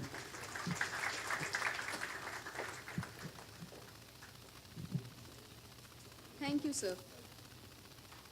Now it is my humble request to Engineer Professor Dr. Sarosh Hashmat Lodi, Vice Chancellor, NED University of Engineering and Technology and convener of this conference, to please come and present his address.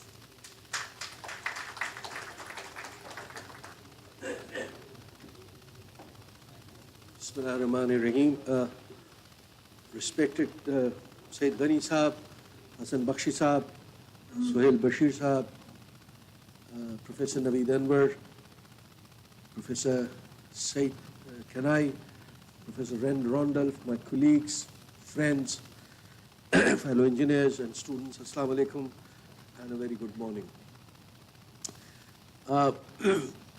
Today, there's different speeches and different presentations have taken different directions. But starting from Professor Naveed Anwar's speech, I would say that the bottom line is, no matter what technology does, it's not going to hurt civil engineering. Rest assured, we are not going to use technology. That's why we are safe. So thank you very much for this wonderful news.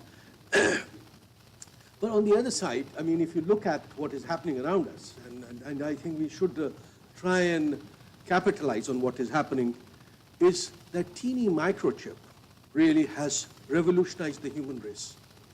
It is, and I've been saying this thing for years, and I would keep on repeating this thing, that microchip is the second biggest invention of mankind.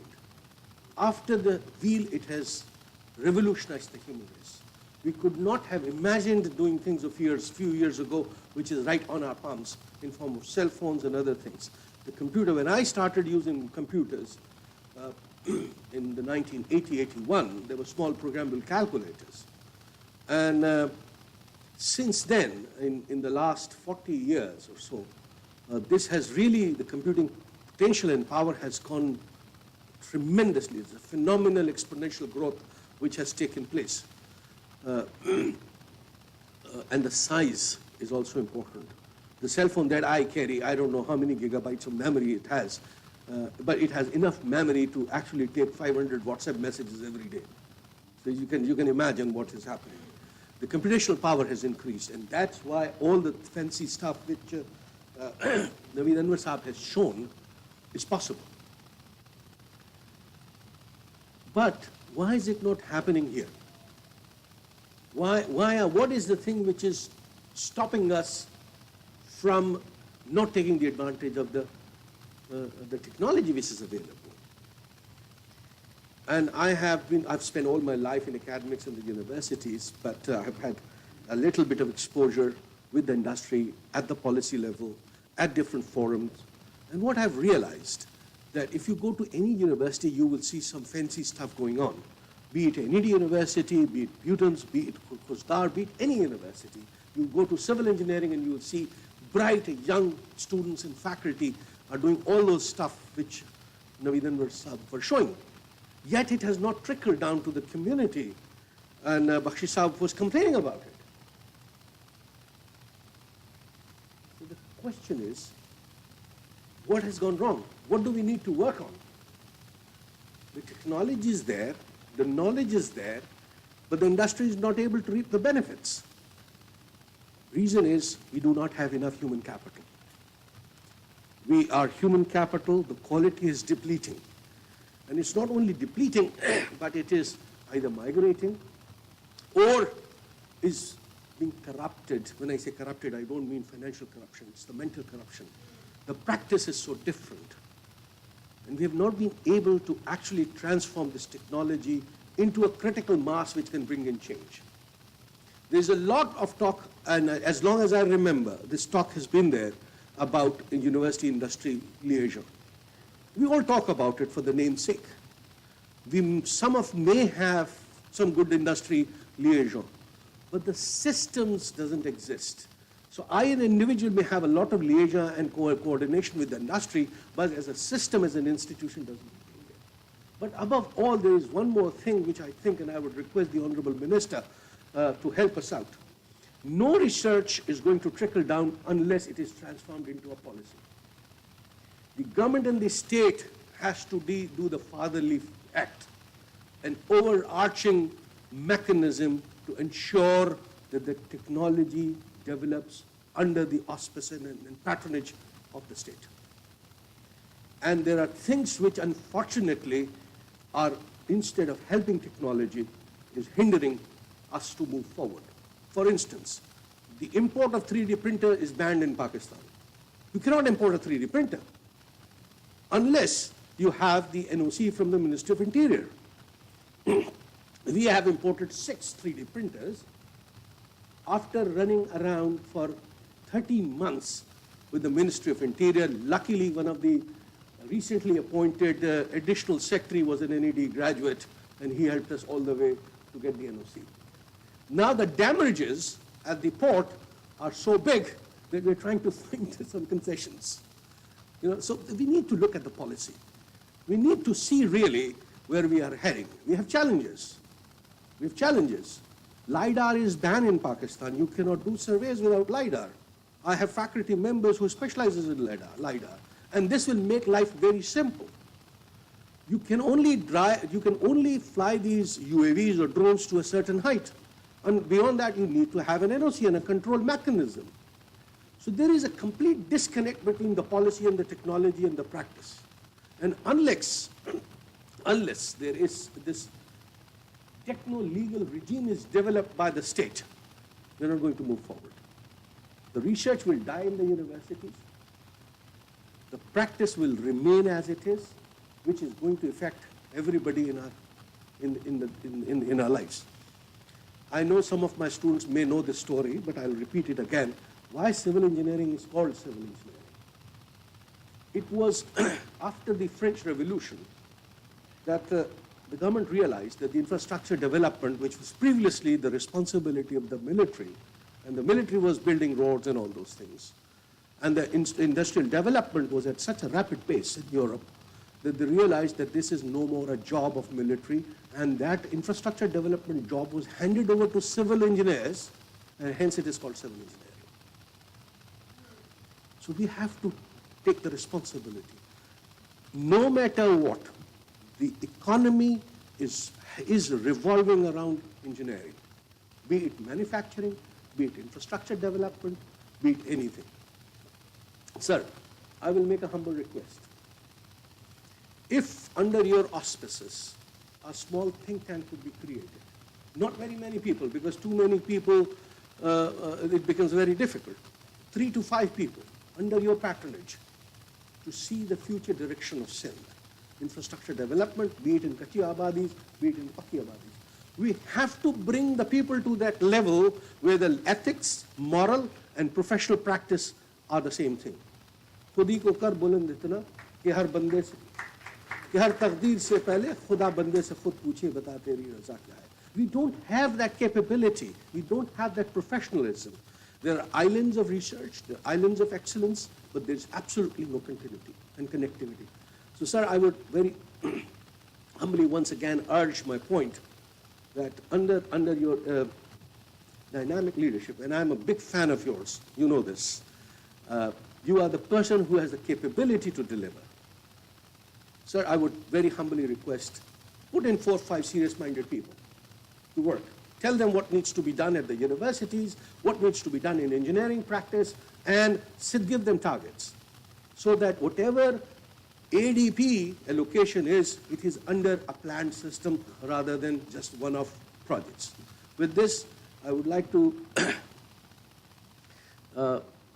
convey my gratitude to my very dear friend Suhail Bashir Saab and the IAP for continuing this collaboration. This collaboration started a few years ago. This is the 10th Civil Engineering Conference. And with IEP and NAD collaboration, we have been doing something like 12, 14 conferences every year. And I hope this will continue. Thank you very much.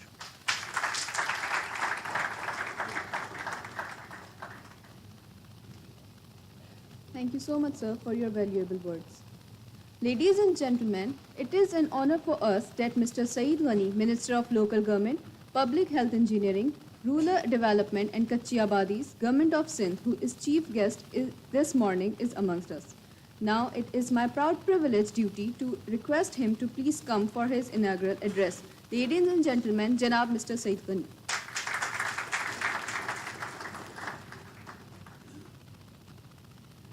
Bismillahirrahmanirrahim. Chairman IEP Karachi, Engineer Sohail Bashir Sahab, Vice Chancellor NAD University Dr. Sarosh Hashmat Lodi Sahab, Vice President Knowledge Transfer AIT Bangkok Dr. Naveed Anwar Sahab, Guest of Honor Bakshi Sahab, authors, presenters, faculty members, industry experts, scholars and students, Assalamu alaikum. Though I have a written speech, but I think after hearing this wonderful presentation and few comments from Mr. Bakshi and Lodi Sahab, I would prefer to speak without these papers. Actually,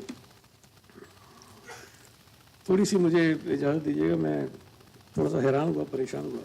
mostly यहाँ बड़े expert engineers हैं, बहुत माहिर हैं, but मुझे एक failure नज़र आया कि जब मैं यहाँ बैठा हूँ तो यहाँ जो शख्स खड़ा है उसकी आधी शक्ल नज़र आती है. आई थिंक ये जो रोस्टर है, ये जिसने भी डिज़ाइन किया है वो कोई अच्छा आर्किटेक्ट इंजीनियर नहीं है.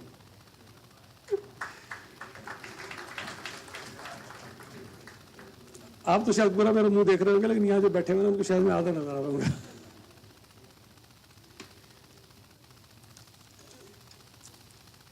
एक आखिर में जो चार्ट दिखाया कि वो सिविल इंजीनियर जो हैं वो 1.9% खतरे में उनकी नौकरी, बाकी वो दूसरे जो लोग हैं वो ज़्यादा खतरे में हैं इस टेक्नोलॉजी की वजह से.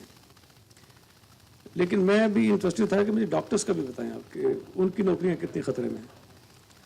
इसलिए जो मैं समझता हूँ, जो मैंने सुना है कि ये दुनिया जो है ये दो लोगों की वजह से चलती है. अल्लाह तो चला रहा है, लेकिन जो उसकी मखलूक है उसमें डॉक्टर्स और इंजीनियर्स हैं. डॉक्टर्स भी, साइंटिस्ट भी हैं, PhD भी हैं, सब कुछ है. डॉक्टर्स और इंजीनियर्स, बाकी हम जैसे जो लोग हैं वो इनकी बनाई हुई चीज़ों से फैज़याब होने वाले लोग हैं. अगर डॉक्टर ना हो, इंजीनियर ना हो, तो शायद हम कोई भी ना हो. तो इसलिए अगर आपकी नौकरी सेफ़ है तो मुझे उम्मीद है कि, मुझे नहीं पता कि ये जो सर्वे हुआ है इस पे वेबसाइट पे डॉक्टर्स की नौकरियां कितनी सिक्योर हैं. अच्छी होंगी उनकी भी शायद, बिल्कुल ठीक है. बख्शी साहब कह रहे हैं मैं अपने बच्चों को जो है वो इंजीनियर बनाऊंगा. वैसे मेरे तो 3 बच्चे, मैंने सबको कहा तो वकील बनना सारे के सारे. इसलिए कि जो हम भुगतते हैं उसके लिए वकील हायर करना बड़ा मुश्किल हो गया. तो बच्चों को मैंने कहा तीनों वकील बनो ताकि कोई तुमसे भी ना उलझे, और अगर कोई हमसे उलझे तो हमें भी टेंशन ना हो. मैं थोड़ा सा इस पर आ जाऊँ. एक चूँकि बख्शी साहब ने जाना है, शायद चले जाएंगे, मैं भी बहुत कम बोलूँगा. एक तो मैं बता दूं कि जो आपने वर्ल्ड बैंक का जिक्र किया, we have already an agreement and recently we have launch this project. I think 2-3 days back the chief minister sahab was the chief guest, and World Bank, Government of Sindh and few government departments had signed an agreement that we are going to reduce the days of the procedure, whatever, between the Water and Sewage Board and the builders and the Board of Revenue and the Building Control Authority and so on. So हम उस पर already काम कर रहे हैं और hopefully इसमें मज़ीद बेहतरी आ जाएगी. कराची के बहुत सारे इश्यूज़ हैं, इनफैक्ट पूरे पाकिस्तान के इश्यूज़ हैं, और उसमें सच्ची बात है कि जो प्रॉब्लम है, जो मैं, चूँकि मैं इत्तेफाक से लास्ट टेन्योर में जब हमारी गवर्नमेंट थी तो मेरे को 4 महीने रहा मिनिस्टर PND, आखिरी 4 महीने में. उससे पहले मैं 2016 में एडवाइज़र था चीफ मिनिस्टर साहब का लेबर डिपार्टमेंट का. उससे पहले सेनेट में रहा, तो ऑन एंड ऑफ मैं गवर्नमेंट्स की जो डिपार्टमेंट हैं उनको मैं देखता रहा हूँ. लेकिन जो सबसे बड़ा प्रॉब्लम है वो कॉम्पिटेंसी है। मैं खुद भी कोई इतना काबिल आदमी नहीं हूँ, लेकिन बहरहाल जब आपको एक्सपर्ट्स की ज़रूरत हो, जहाँ माहिरीन की ज़रूरत हो, इंजीनियर्स की ज़रूरत हो, डॉक्टर्स की ज़रूरत हो, वहाँ जब आपको लोग उस काबिल ना मिलें जो उनकी जिम्मेदारी है, तो प्रॉब्लम्स पैदा होते हैं। इस वक्त जो भी मसाइल हैं हमारे इदारों के, बहुत सारे और भी रीजंस हैं, but competency is one of the major reason. K4 इतना बड़ा प्रोजेक्ट है, बिलियंस ऑफ रुपीस का प्रोजेक्ट है। अब मुझे हैरत होती है कि जिन्होंने वो प्रोजेक्ट बनाया, डिज़ाइन किया, फिर उसके बाद हमारी एक प्रोविंशियल PDWP कमेटी होती है, वो उसको देखती है, उसने देखा, फिर उसके बाद एक फेडरल गवर्नमेंट में CDWP होती है, उसने उसको देखा, फिर उसके बाद ECNIC होती है, उसने उसको देखा। बहुत बड़े कंसल्टेंट हैं, मैं नाम नहीं लेना चाहता हूँ, पाकिस्तान के शायद सबसे बड़े कंसल्टेंट होंगे, वो उस प्रोजेक्ट के कंसल्टेंट्स हैं। उस इतने बड़े प्रोजेक्ट के अंदर दो मेजर कंपोनेंट जिसके बगैर वो प्रोजेक्ट चल ही नहीं सकता, वो मिसिंग थे। ऑगमेंटेशन उसमें नहीं थी, पंपिंग स्टेशन का था, लेकिन उसके अंदर पावर स्टेशन नहीं था। पंप लगा देंगे, चलाएंगे कैसे, ये किसी ने नहीं बताया था उसको। और अब जो लोग हमें बुरा भला कहते हैं कि जी आपने 25 अरब का प्रोजेक्ट पता नहीं 80 अरब पे ले गए, तो भाई हम नहीं ले गए, वो जिन्होंने बना के हमें दिया था, शायद हमारी गलती ये थी कि हमें देख लेना चाहिए था, शायद उनकी जिम्मेदारी नहीं थी, हमारी थी। बट ये मेजर फ्लॉज हैं, और ये एक नहीं है, इस किस्म की और बहुत सारी चीज़ें हैं। और मैं तो अक्सर मेरे डिपार्टमेंट वालों को कहता हूँ कि तुम्हारे कहने पे वो इंसल्ट मेरी हो रही होती है असेंबली के अंदर, लोग मुझसे पूछ रहे होते हैं कि आपने क्या किया है। कसूर मेरा नहीं है, लेकिन जवाबदेही मेरी होती है। तो प्रॉब्लम ये है कि हमारे पास वो लोग नहीं हैं जिनकी हमें ज़रूरत है। मैंने कम से कम ये ज़रूर किया, इनिशिएट किया अभी, तो आई डोंट नो उसके अंदर क्या मसाइल आते हैं मुझे, कि वाटर एंड सीवेज बोर्ड में, KDA में, और जितने डिपार्टमेंट जो कम से कम लोकल गवर्नमेंट या पब्लिक हेल्थ के पास हैं, कि उसमें जो वैकेंट पोजीशंस हैं इंजीनियर्स की स्पेशली, वो मैंने इनको कहा है कि हम इंश्योर करें कि 100% प्योरली मेरिट के ऊपर हम करें, और उसका मैकेनिज्म को ढूंढ रहे हैं कि जिसके अंदर किसी की कोई इंटरफेरेंस की हम पॉसिबिलिटी न छोड़ें। वो हम कोशिश कर रहे हैं, और उस पर हमने कुछ चीज़ें आगे बढ़ाई हैं। और जहन में चीज़ ये है कि अगर आज हम शायद अच्छे लोग अपॉइंट कर लेंगे, तो 5 साल के बाद, 10 साल के बाद ये जो इदारे बिल्कुल ज़मीन बोस हो गए हैं, वो कुछ थोड़े से ठीक हो जाएंगे। सरोज साहब ने बड़ी उम्मीदें मुझसे लगाई हैं, लेकिन एक प्रॉब्लम है, पता नहीं मेरे खिलाफ कंटेम्प्ट फाइल हो गई है। तो मैंने गलती से वो कह दिया था कि घर नहीं तोड़ सकता हूँ मैं। जज साहब ने कहा कि घर तोड़ो, हमने कहा नहीं तोड़ सकता हूँ। तो किसी मेहरबान ने कंटेम्प्ट फाइल कर दी है। अब मुझे नहीं पता कि वो कंटेम्प्ट कहाँ तक जाएगी, और मैं कितने अर्सा वजीर रहूँगा कि नहीं रहूँगा, लेकिन बहरहाल वजारत से ज़्यादा मैं समझता हूँ कि इस मुल्क के लोग हमारे लिए अहम हैं, और जिन लोगों ने इस शहर में, इस मुल्क में रहना है, मैं इस बात को मानता हूँ कि वायलेशंस हुई हैं, गलतियाँ हुई हैं, लोगों ने इलीगलिटीज़ की हैं, कब्ज़े किए हैं, कब्ज़े करा के वहाँ बिल्डिंग्स बना दी हैं, लेकिन उन बिल्डिंग्स में अब इंसान रहते हैं। जो खाली हैं, जिस पे कब्ज़े नहीं, आज भी टूट रही हैं, वो हम तोड़वा रहे हैं, लेकिन मैं आज भी कहता हूँ जिसमें लोग रहते हैं वो हम नहीं तोड़ेंगे। ये मजबूरी है मेरी, और वो उस पर कायम है। मुझे खुशी है कि मेरी पार्टी, मेरी गवर्नमेंट मेरे इस मौक़िफ़ के साथ खड़ी है। तो नीयत तो बहुत है काम करने की, लेकिन ये कंटेम्प्ट पता नहीं कितनी लोगों को करती है। खैर मुझे उसका डर नहीं है, बट ये कि जो आप करना चाहते हैं, शायद अगर मुझे रोक दिया गया तो फिर कोई और शायद आगे हिम्मत नहीं करेगा करने की। तो ये बड़ा ज़रूरी होता है कि, खैर मुझे उम्मीद है कि जज साहिबान भी हमारे जैसे पाकिस्तानी हैं, उन्हें ज़रूर एहसास होगा कि जो बात मैंने कही है वो कोई इतनी गलत नहीं है। पता नहीं और कुछ चीज़ें मैंने छोटी छोटी सी नोट की थी। एनीवेज, ये आपकी जो प्रेजेंटेशन थी बड़ी इम्प्रेसिव थी, और सच्ची बात है मुझे बहुत सारी चीज़ें पता नहीं थी। कुछ छोटी मोटी पता है, चूँकि मैं थोड़ा सा सेलफोन इस्तेमाल करता हूँ, और लोग मुझे कहते हैं कि मैं बड़े एक्सपर्टों में हूँ नहीं सेलफोन का, लेकिन ये कि कुछ इस्तेमाल करता हूँ, उसकी जो उसके अंदर ऑप्शंस होते हैं उसको। हालांकि मैं खुद कोई बहुत अच्छा स्टूडेंट नहीं रहा, अच्छा तो था फिर बहुत अच्छा स्टूडेंट नहीं रहा। साइंस से मुझे बहुत बड़ी चिढ़ थी। वालिद साहब ने ज़बरदस्ती मैट्रिक साइंस में करवाया, लेकिन मैट्रिक तो मैंने कर लिया। फिर मैंने कहा जी आगे मेरी हिम्मत नहीं है, मुझे कॉमर्स में भिजवा दें, तो मैंने फिर कॉमर्स में एडमिशन ले लिया। मैथमेटिक्स मेरी बहुत अच्छी थी, अलजेब्रा में मैं एक्सेप्शनल था, और स्टेटिस्टिक्स मेरी बहुत अच्छी थी, मगर ज्योमेट्री में बिल्कुल फारग था। कोशिश बड़ी करता लेकिन पास हो जाता था, बट वो जो एक जिस तरह मेरे मैथ्स में बता दूं कि 98, 94, 96 इतने नंबर्स आते थे। अकाउंटिंग में वो हम गए तो उन्होंने कहा 4 सवाल करने में 5 करके आ गया था पेपर में। अलजेब्रा में वो जब मैं जाता था ट्यूशन तो लोग मेरा रजिस्टर देते थे, इसलिए कि जब टीचर कहता था कि ये एक्सरसाइज करके आनी तो मैं उससे 4 आगे की करके आता था। तो ये शौक था, खैर मैं करता था, मगर मैं अच्छा नहीं था। ये तालियां ना बजाओ। अगर बाकी सब्जेक्ट बताऊंगा ना तो आप तालियां नहीं बजाओगे।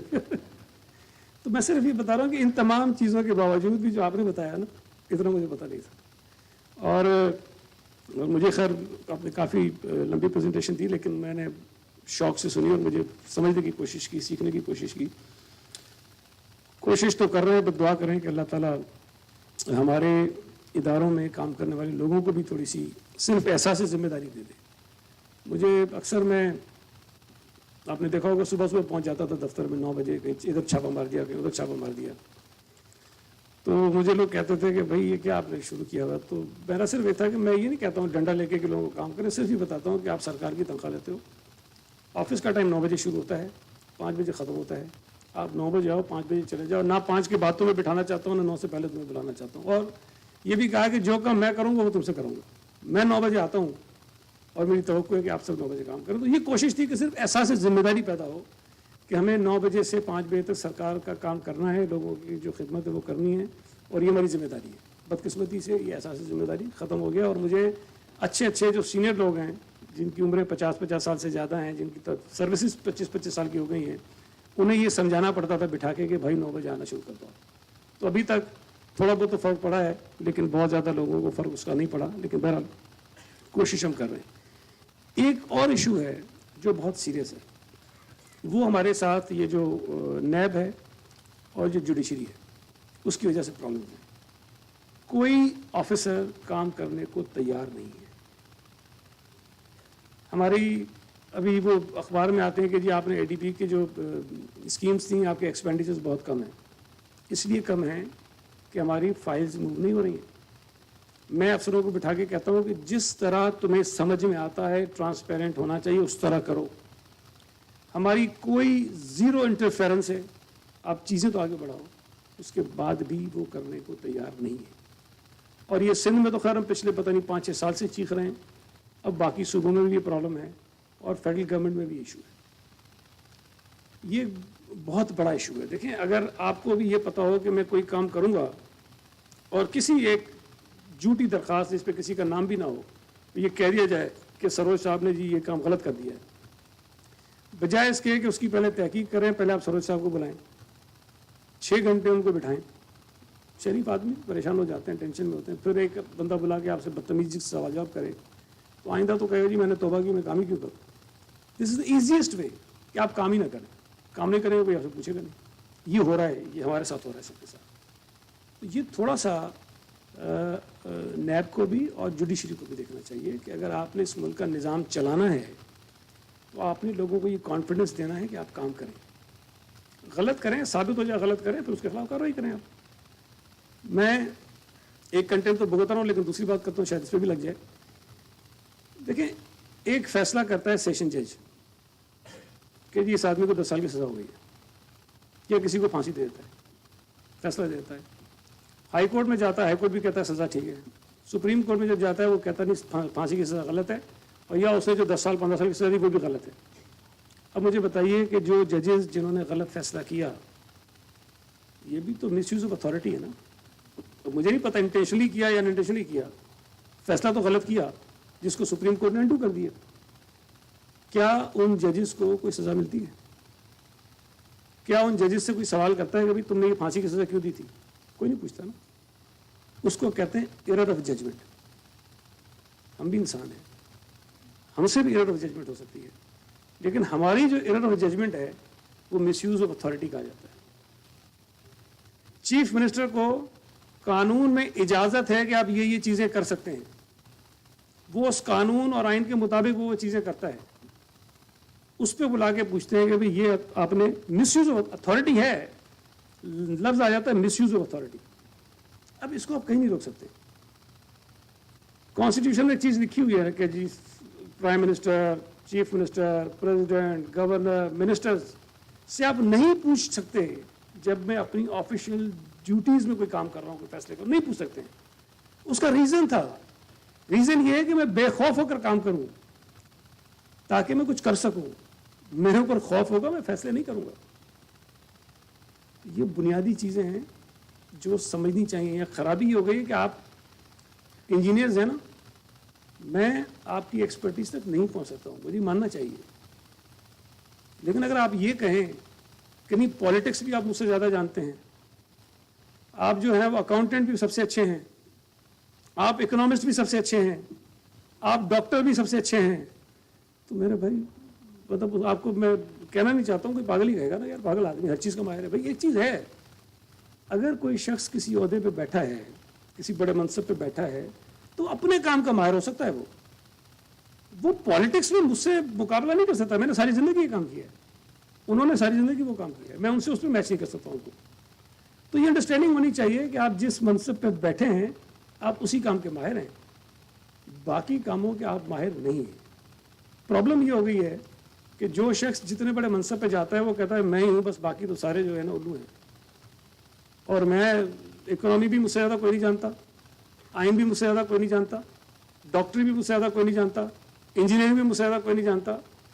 मतलब मैं आपको इतनी बेशुमार मिसालें बता सकता हूँ कि आप दीवारों पे जाके टक्करें मारेंगे कि हम पता नहीं किन लोगों के हथे चढ़ गए। सॉरी मैं कहीं और निकल गया, बट ये इसलिए ज़रूरी है कि जो हम मातम कर रहे हैं ना कि यह निज़ाम ख़राब है, उसके पीछे बहुत सारे रीज़न्स हैं। और रीज़न्स ये हैं कि इदारे ओवर स्टेपिंग कर रहे हैं, अपने अपने दायरे से बाहर निकल रहे हैं। मैं अपने हिस्से का काम तो कर नहीं पा रहा हूँ, मैं बाकियों को सीधा करने चल पड़ा। मैं हमेशा कहता हूँ कि भाई आपको अगर दुनिया या शहर या निज़ाम ठीक करना है ना, अपने हिस्से का काम ठीक करो, बाकियों को छोड़ दो। हर शख्स ये सोचे कि मैं ठीक हो जाऊँ। मैं अपनी फिक्र भी करता हूँ, मैं सिगरेट भी पीऊँगा, बाहर कोई सिगरेट पी रहा होगा तो मैं सिगरेट पी रहा है, मैं रात को ड्रिंक भी कर रहा हूँ और कोई और शराबी नजर आएगा तो शराब पी रहा है। तो भाई खुद छोड़ दो, बाकियों को छोड़ो, वो छोड़ते हैं कि नहीं छोड़ते हैं। प्रॉब्लम यह है कि हम अपने अलावा सबको ठीक करना चाहते हैं, हल ये है कि अपने आप को ठीक कर रहे हैं, बाकियों को छोड़ दें। Thank you very much.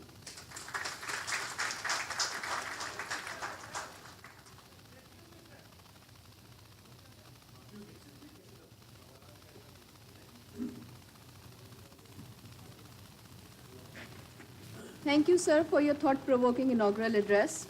Now I request Engineer Suhail Bashir, Chairman IEP Karachi Center and Chief Organizer of this conference, Engineer Professor Dr. Asadur Rahman Khan, Engineer Professor Dr. Sarosh Hashmat Lodi to join for presenting the shield to the guest of honor.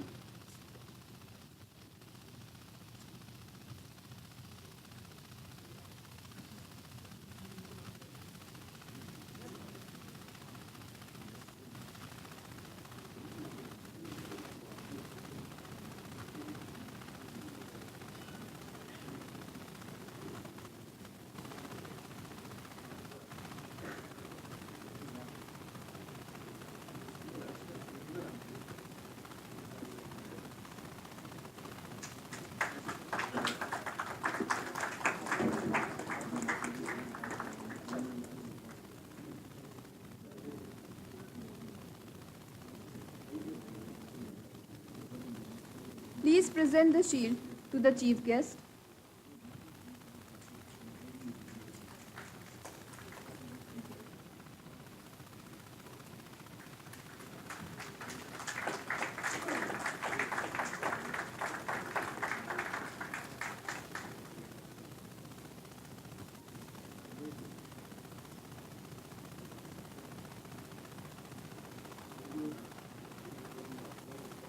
Please present the shield to the keynote speaker, Dr. Naveed Anwar.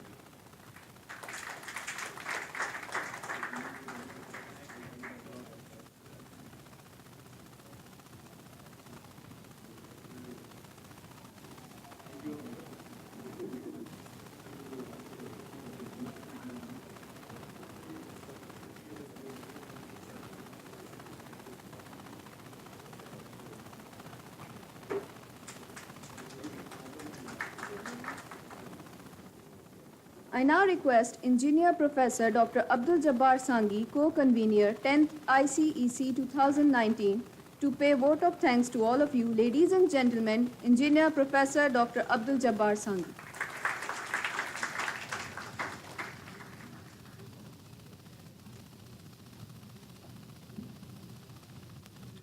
Honorable Chief Guest Saeed Ghani Sahab, Mr. Hassan Bakshi Sahab, Guest of Honor Dr. Lodi, Vice Chancellor, Engineer Suhail Bashir Sahab, Dr. Naveed Anwar, Professor Saeed Kanai, Mr. Randolph, authors, delegates, ladies and gentlemen, Assalamu alaikum.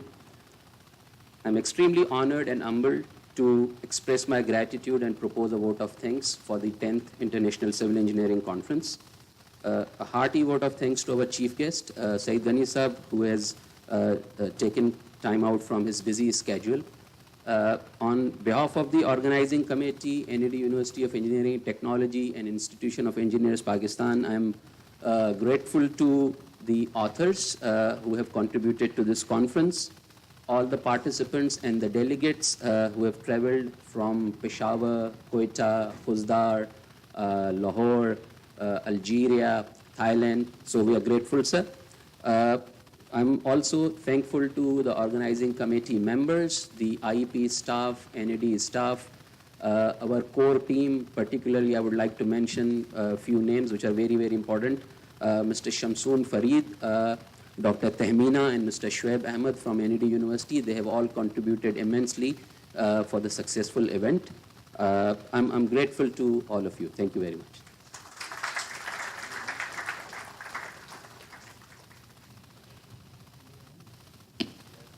Thank you, sir. Ladies and gentlemen, I thank you all for your participation and patient hearing. Ladies and gentlemen, the first technical session of this conference will start after 15 minutes in this very hall, and other technical sessions will be held at the adjacent Engineer Asfiya Aleem and Dr. S.A. Hassan Hall.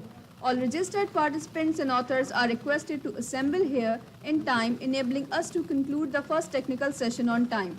With this, the inaugural session is now concluded. Thank you so much.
Yeah, sure, you can.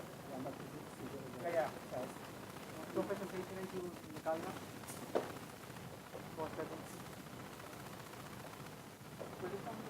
अलग project on दो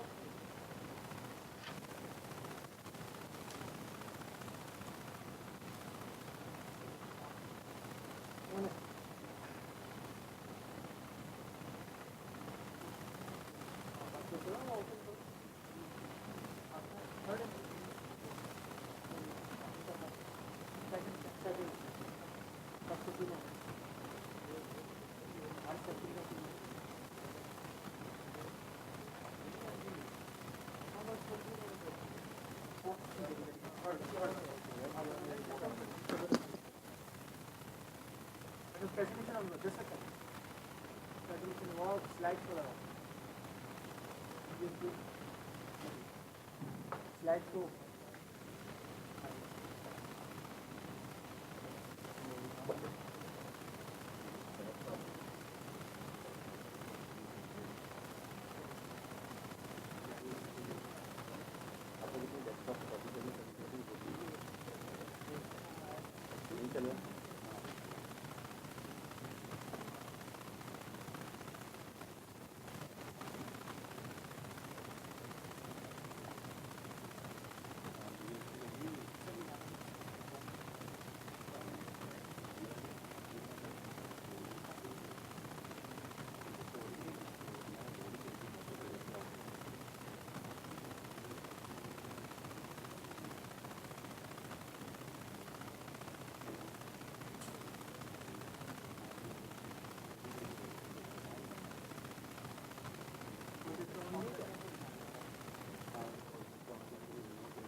उनके number ले लो करीब साहब से कोई problem हो ना जो भी आएंगे उसके नंबर ले लो उनके कोई प्रॉब्लम हो फोन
उसके बाद फौरन बाद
आप इस कॉन्फ्रेंस में करो, इस कॉन्फ्रेंस पे जितने करोगे ना उसमें करो।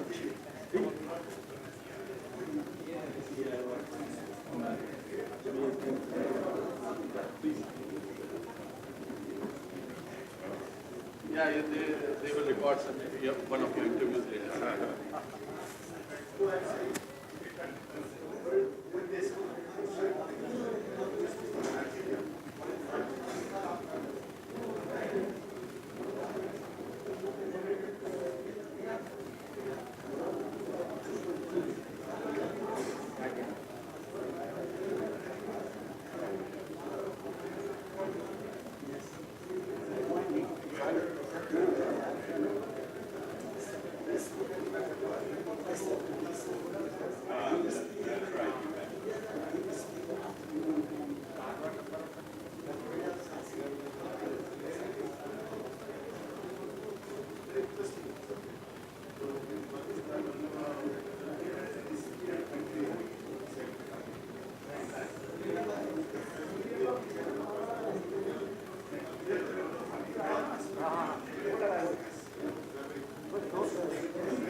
आवाज हमारी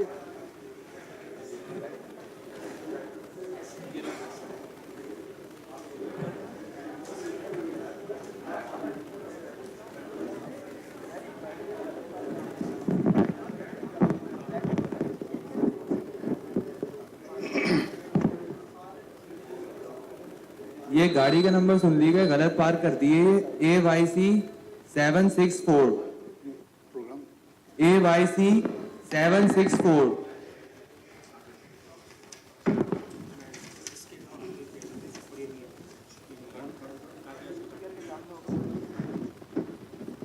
Okay, Bismillahirrahmanirrahim. We will now start the first technical session. And the first lecture is keynote lecture from Professor Saeed Kanai, which is mechanical performance and durability of recycled aggregates in ordinary and self-compacting concrete. So I request Professor Neet to proceed with the lecture. Bismillah ar-Rahman ar-Rahim. Thank you, Mr. Chairman. Ladies and gentlemen, Assalamu alaikum. I would like first of all to thank the organizers for inviting me to give this talk, which is entitled Mechanical Performance and Durability of Recycled Aggregate in Ordinary and Self-Compacting Concrete. The objective of this presentation is to try to answer some of the following questions. The first question is why recycling in the construction industry in the first place? How recycled aggregate differ from natural aggregate? What are the effects if we replace partially or totally natural aggregate by recycled aggregate on the performance of ordinary concrete?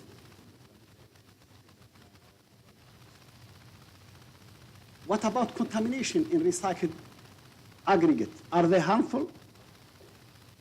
Can we use the recycled aggregates in the newly developed self-compacting concrete?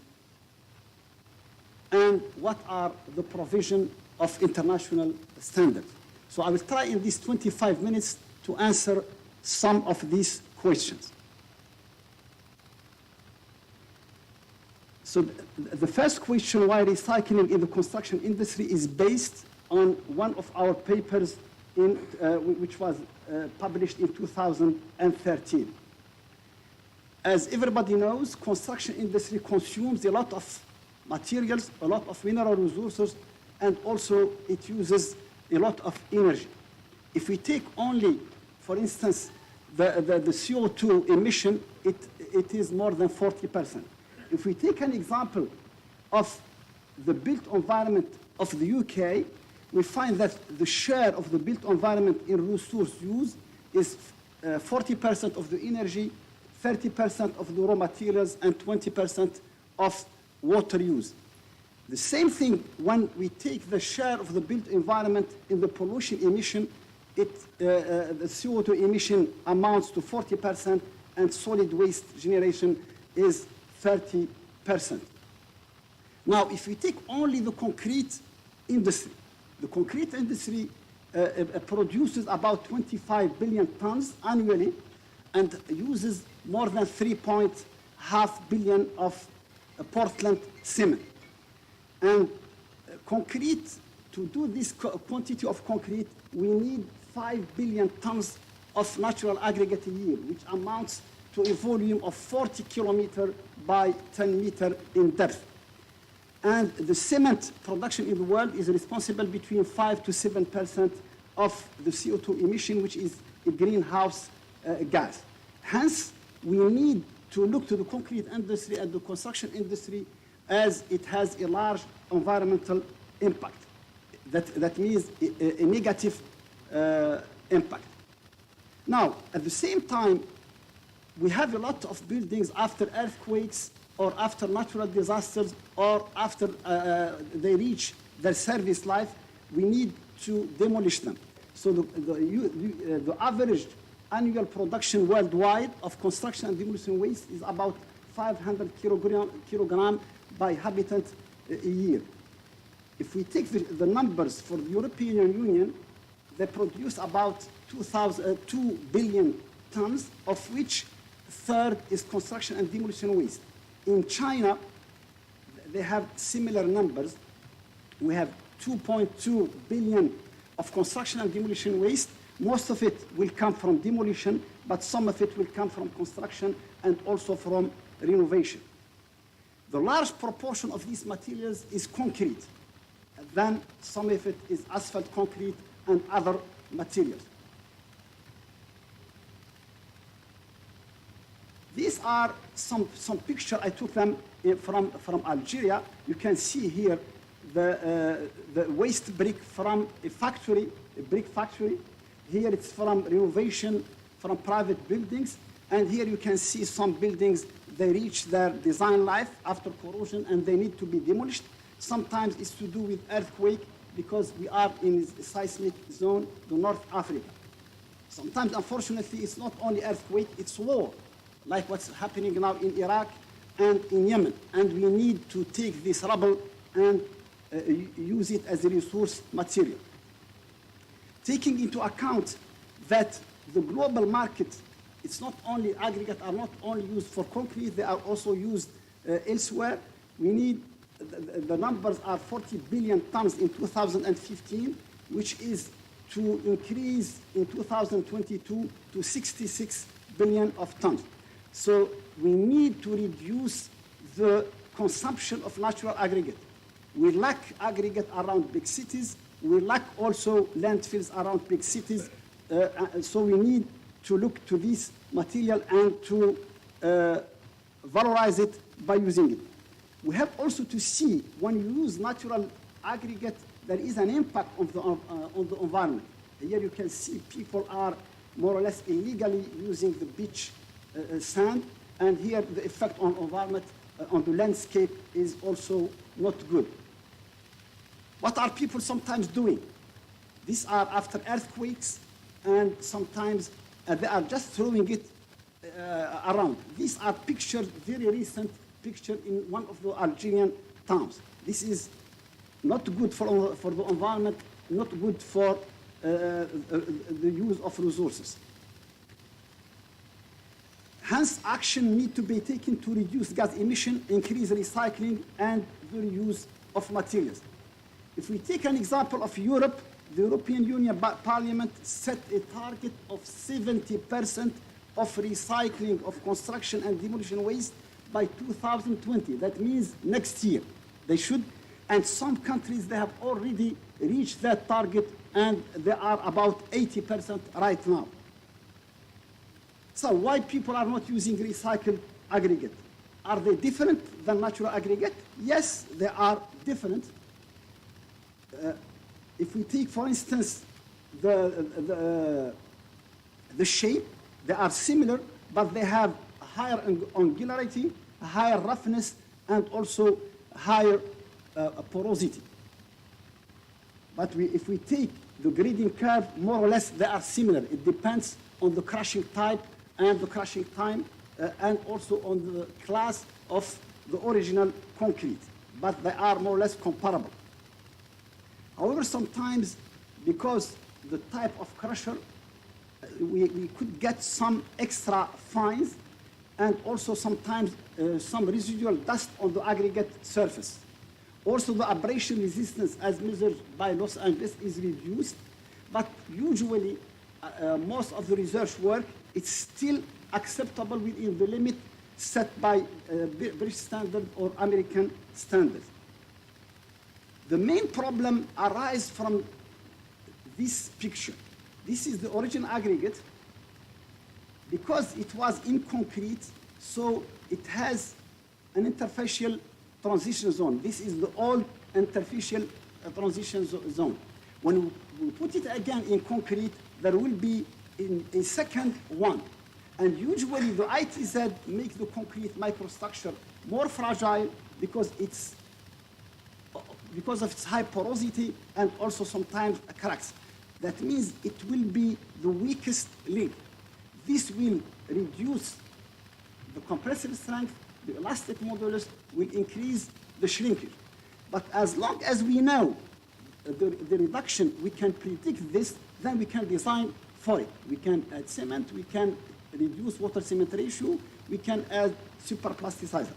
But sometimes this unbound part of it, if it's a new relatively new concrete with unbound cementitious material, it can help if we use it, let's say, in road construction.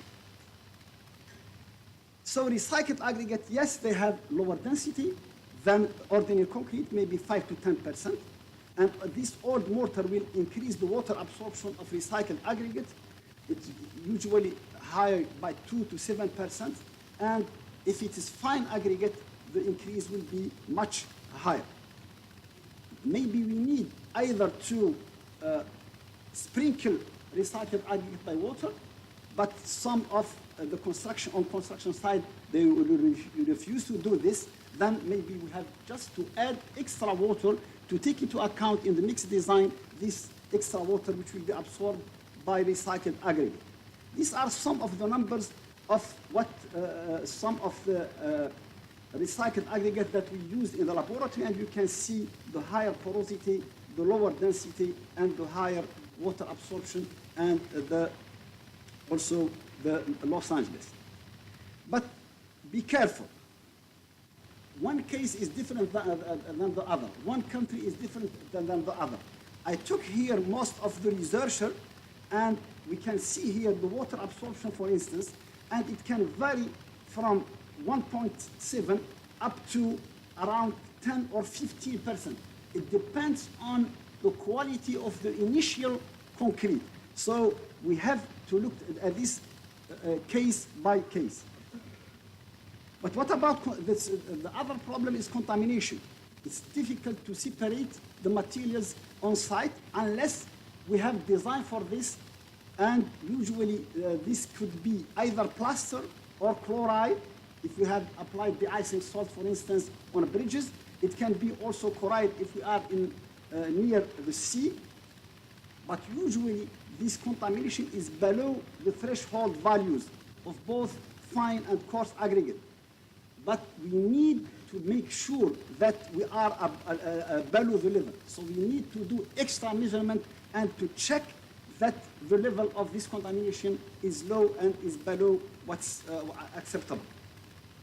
We did some tests on purpose in the laboratory. We contaminated them with sulfate and chloride, and after 24 hours putting them in water, most of these contamination were leached out. That means if need is, we can put them in water and they will be leached. But still, we can't use any recycled aggregate. For instance, if it's from sewage water plants, this is very contaminated, then we have to be careful. So, in conclusion, the limitation of recycled aggregate are porosity, water absorption, abrasion, and also contamination. But mixed design can take into account all these limitations and maybe reduce water cement ratio or add plasticizer, and then we can reach what we want from strength or other characteristic. In my opinion, it's not the technical side which is hindering the use of recycled aggregate on concrete. It's other obstacles. For instance, they are variable. One site is maybe a building of concrete 25 megapascal, another one 30, another one has used different cement, different aggregate. So the variability is a big issue with recycled aggregate. Also the lack of experience and the lack of case studies on the service. Sometimes also the distance, but in big cities like Algiers or Karachi, then you have a lot of buildings and you can use them without any problem. Also, there are no taxation on using natural aggregate and no taxation on landfill.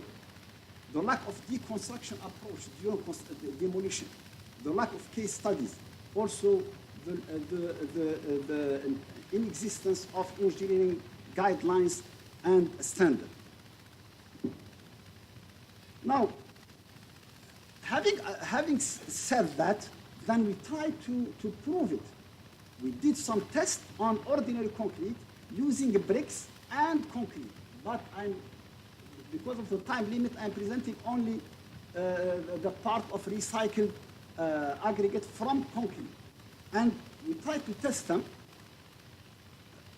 To avoid the variability, we did them in the laboratory. So we manufactured some concrete slabs, put them in water for 28 days, then manually crushing them, then followed by mechanical crushing and sieving them to get the desired grading. So these are the different classes. In Algeria, we use this kind of the minimum and the maximum diameter. And you can see here the recycled aggregate. And we try to replace either only coarse aggregate, 25, 50, 75, 100%, or only fine aggregate, or a mixture of both, coarse and fine aggregate. So, as expected, when we increase the percentage of recycled aggregate, either the coarse or the fine, we need to add more water to compensate for the water which we absorb by aggregate. And this is more pronounced with the fines.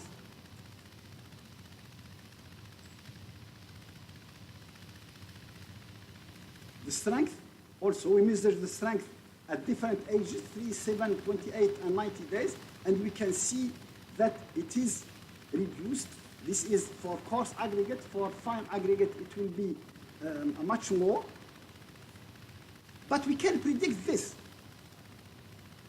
Doing a lot of tests, we can predict this reduction. And you can see, as long as we don't go above 50%, the reduction is only 15%. And this is the number 15 in civil engineering is a magic number, and usually this could be a good way if we limit the recycled or coarse aggregate to 50% and the fine to 20 or 30, then we are okay.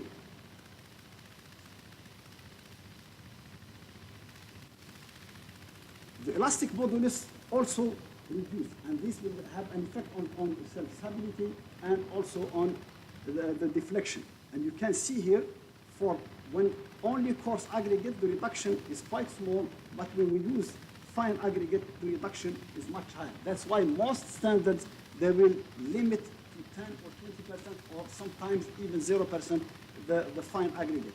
But for the coarse aggregate, it's okay up to 50%. Unfortunately, also, the water permeability is increased. That means we will have some issues of durability if we don't take this in the mixed design itself. So we can say recycled aggregates have a higher water absorption, lower compressive strength, lower elastic modulus, higher water permeability, and the level of substitution of fines should be limited to maybe 10 to 20%, but the level of coarse aggregate can go up to 50%. Now, the other question we ask, most concrete now, they have complex shape, they have a lot of reinforcement, especially in earthquake zones, and they ask for using self-compacted concrete. Can we use it? So with this kind of shapes, you can't use ordinary concrete. Can we use recycled aggregate in concrete? The answer, yes, if you take the same precaution as we did in ordinary concrete. So we did the same. We prepared some aggregate, and then we did mortar test to see what is the optimum of quantity of superplasticizer with flow spread and V-final on mortar. And then on concrete, we did the slump flow test to see the filling ability, the L-box to see the passing ability through this bar, the J-ring,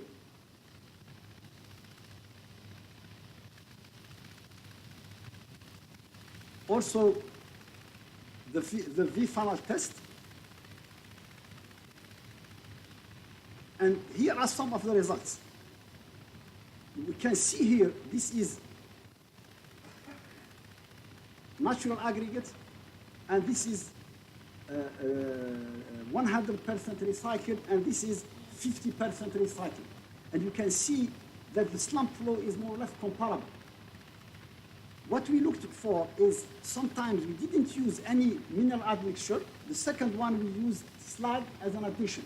And you can see that there is a slight improvement on the slump flow.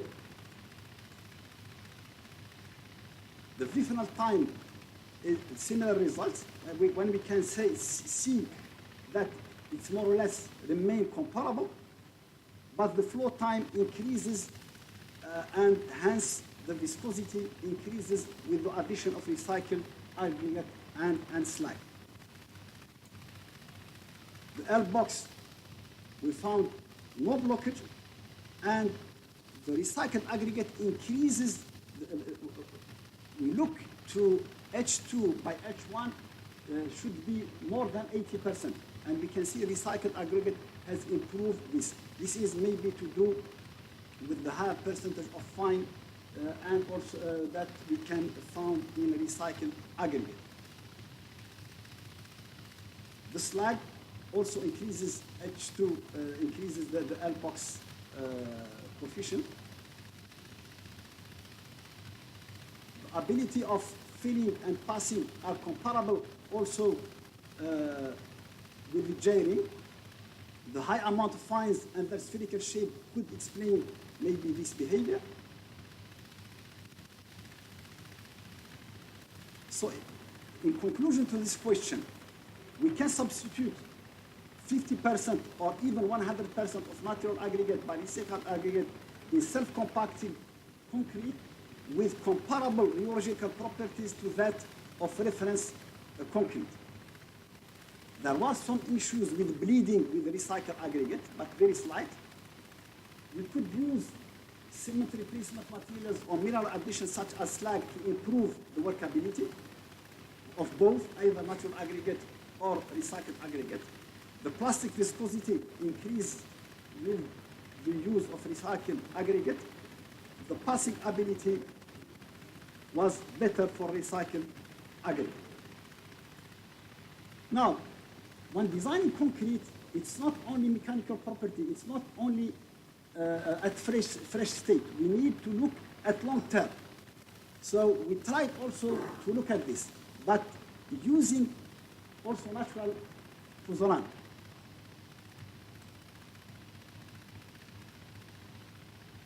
What we did here, we took some concrete specimen and with either natural or 50% recycled and 50% natural, and we put them either in sodium chloride to see the chloride diffusion, and we measured the penetration depth by spraying AgNO3 as an indicator, which become more or less brown, and at the same time calculating the apparent coefficient of chloride. Also, we did sulfate and acid attack by putting the specimens after 28 days of curing either in one of these solutions, and we measured the variation in weight at different ages up to 6 months, and also we followed them with the X-ray analysis were performed on the surface of the specimens.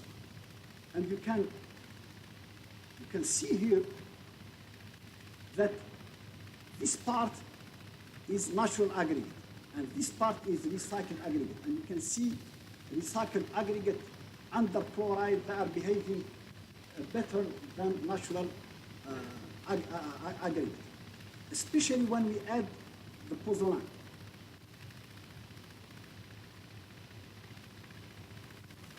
The apparent chloride, this is recycled, this is natural. The apparent chloride ion diffusion coefficient with natural pozzolan was much lower than that when we use natural aggregate.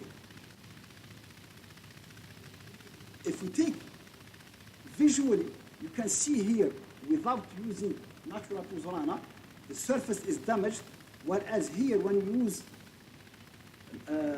20% of natural pozzolan, the surface is much better. And this is either for recycled aggregate or natural aggregate for either under sulfate attack or either under acid attack. That means if we want to get good result, we need to use mineral addition. But under acid attack, the natural aggregate behave much better than recycled aggregate. That means the resistance to acid attack was lower with recycled aggregate and also under sulfate attack.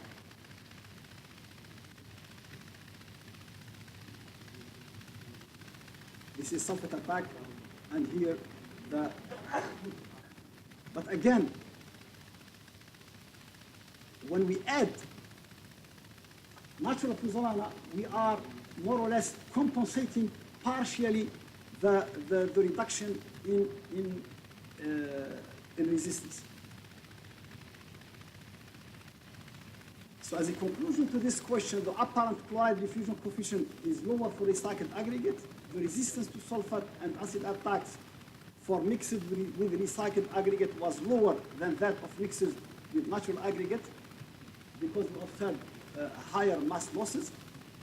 The incorporation of 15 to 20% of natural pozzolan increased the resistance to both sulfate and acid attack and compensated partially the detrimental effect of recycled aggregate. Now, this is a quick review of the testing we did. I mentioned the papers where you can get some details. What are the international code saying about the use of recycled aggregate? Yes, there is like a lack of standard or united standard. But most of the international standards will limit the fine to between 0 to 20% and the coarse aggregate between 20 to 100%. It depends on the quality of recycled aggregate, the strength class of the concrete, and of course the environmental exposure condition. For example, ICI state that while up to 100% of coarse aggregate can be recycled, with the remainder, the percentage of fine aggregate should be limited to 10, 20%. You can use 100 of recycled, but the fines, you have to limit them. The BS depends on the class of concrete. They say recycled concrete can be used in concrete C25 up to C50 with a maximum of 20% of coarse aggregate in most exposure conditions except to the XS and XD, and also the severe freeze and thaw environment.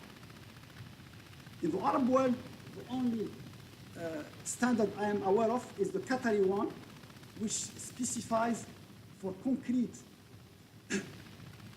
up to 20% of recycled aggregate for structural concrete and up to 50% for non-structural and 100% when you use them in blocks.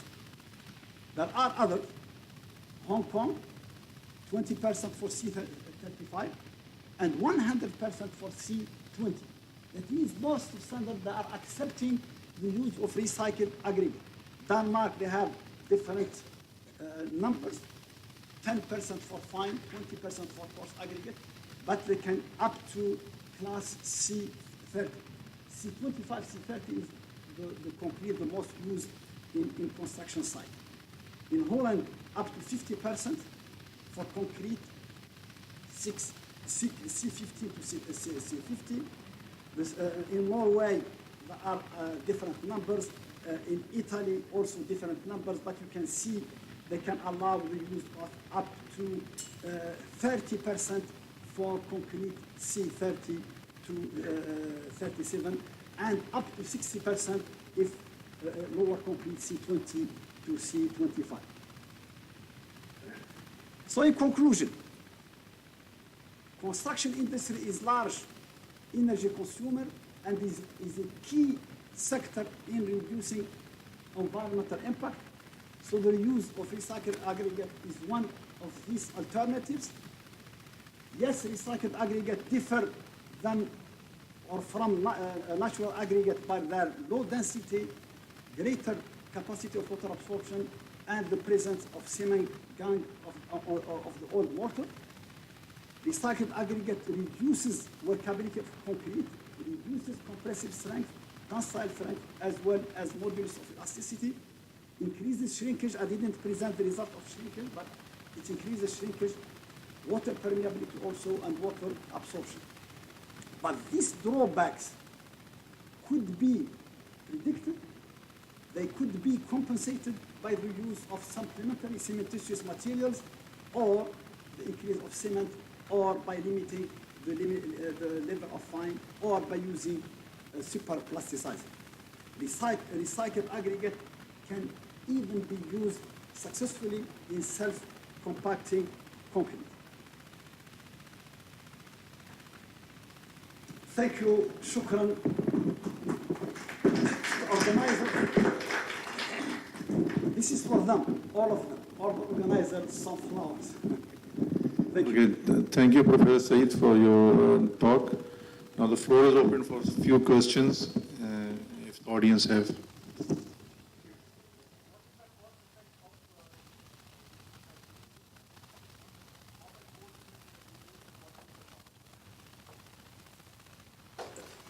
The cost, we have to start with the cost of aggregate. We have to start with the cost of aggregate. That means if we get a demolished building, then we have just to crush it. For the cost of the other the cement and the admixture, there is no really extra cost, except if, because we have a reduction of compressive strength, tensile strength, then we have to add superplasticizer or increase slightly the cement content. But the cost issue is quite complicated because we have to look at it as a full picture. Now, if there are no taxes on the use of natural aggregate, and there are no taxes on putting them in landfill, then nobody will use them. It has to be like a system, like a policy of conserving the natural resources and using these materials. Otherwise, if we take it only on that side, it will be hard.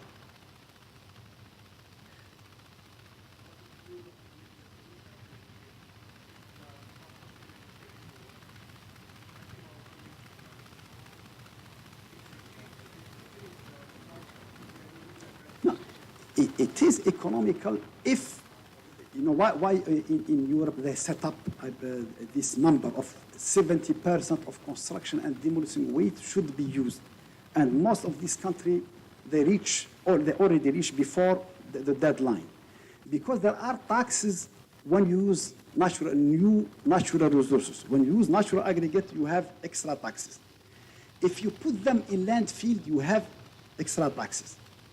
But in my country, people, you know, sometimes during the night, they will just go and landfill it anywhere.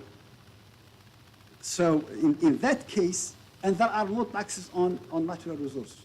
So the only small experiences, it was after an earthquake, they did it for blocks, or very small companies, they will take the brick from factory almost for free, just for transportation cost, and they crush it and use it in blocks to lower the weight, to put it on slabs.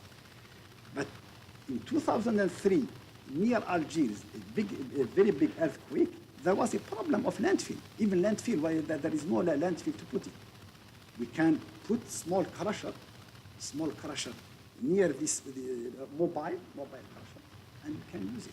It's natural resource. It's not really waste. It's not waste. It's resource. No, it's design. It's not. I have a reduction of. I have a reduction of strength. I can compensate it by using superplasticizer, by reducing water cement, or maybe increasing cement. We have, if we limit to 50%, you have something like 15% reduction.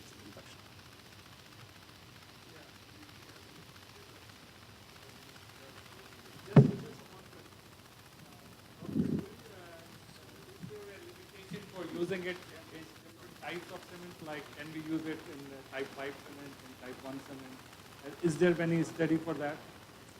You can use any cement. I mean, it's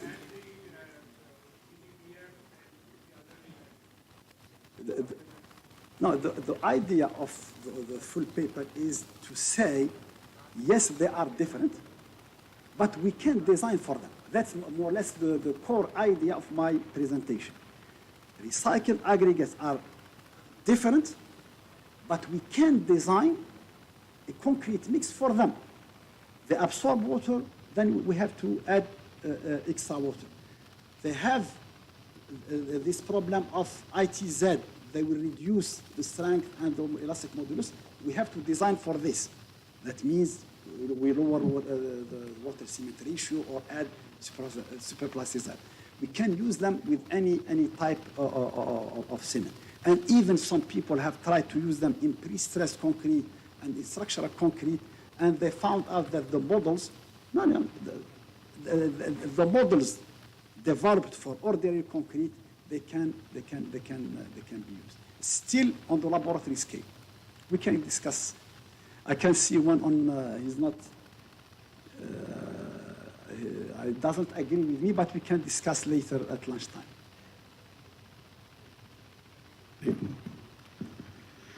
Okay, the next presentation is the effect of methyl cellulose on different properties of fresh and hardened concrete by Mustansir Hussain.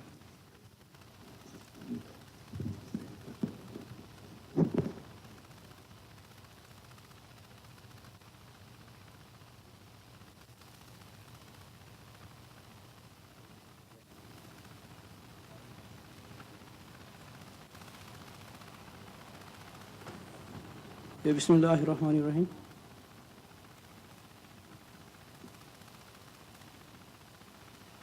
Our presentation topic is effect of methyl cellulose on different properties of fresh and hardened concrete.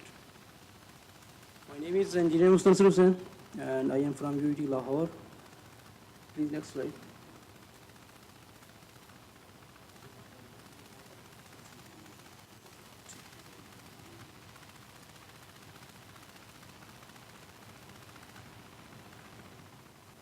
Okay, so main leading author is Engineer Zishanullah, which is PhD student from NUST, and then other are Engineer Hussain Tariq, Engineer Muhammad Saad, Engineer Muhammad Salman, and Engineer Mustansir Hussain.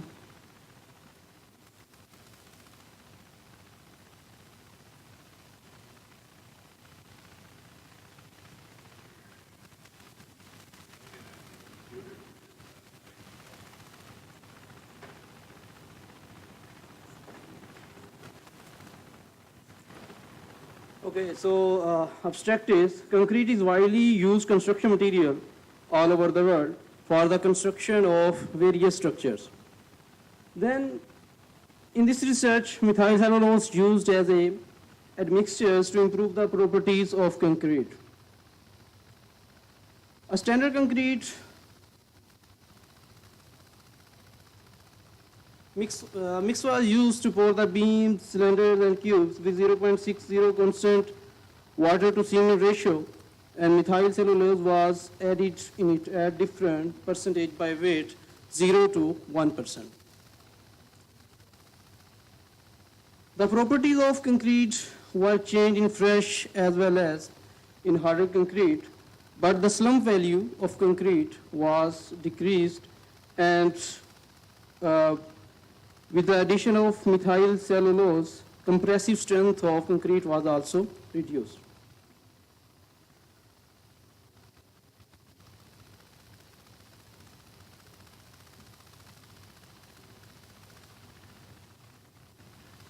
Okay, so introduction about methyl cellulose. Methyl cellulose is a hydrophilic white powder, and it can be dissolved in cold water, and it is derived from cellulose. Like other cellulose material, methyl cellulose is non-digestible and non-allergen in nature. And in order to get the better result from concrete in which methyl cellulose has been used as an admixture, the curing process must be start right after the final setting of concrete.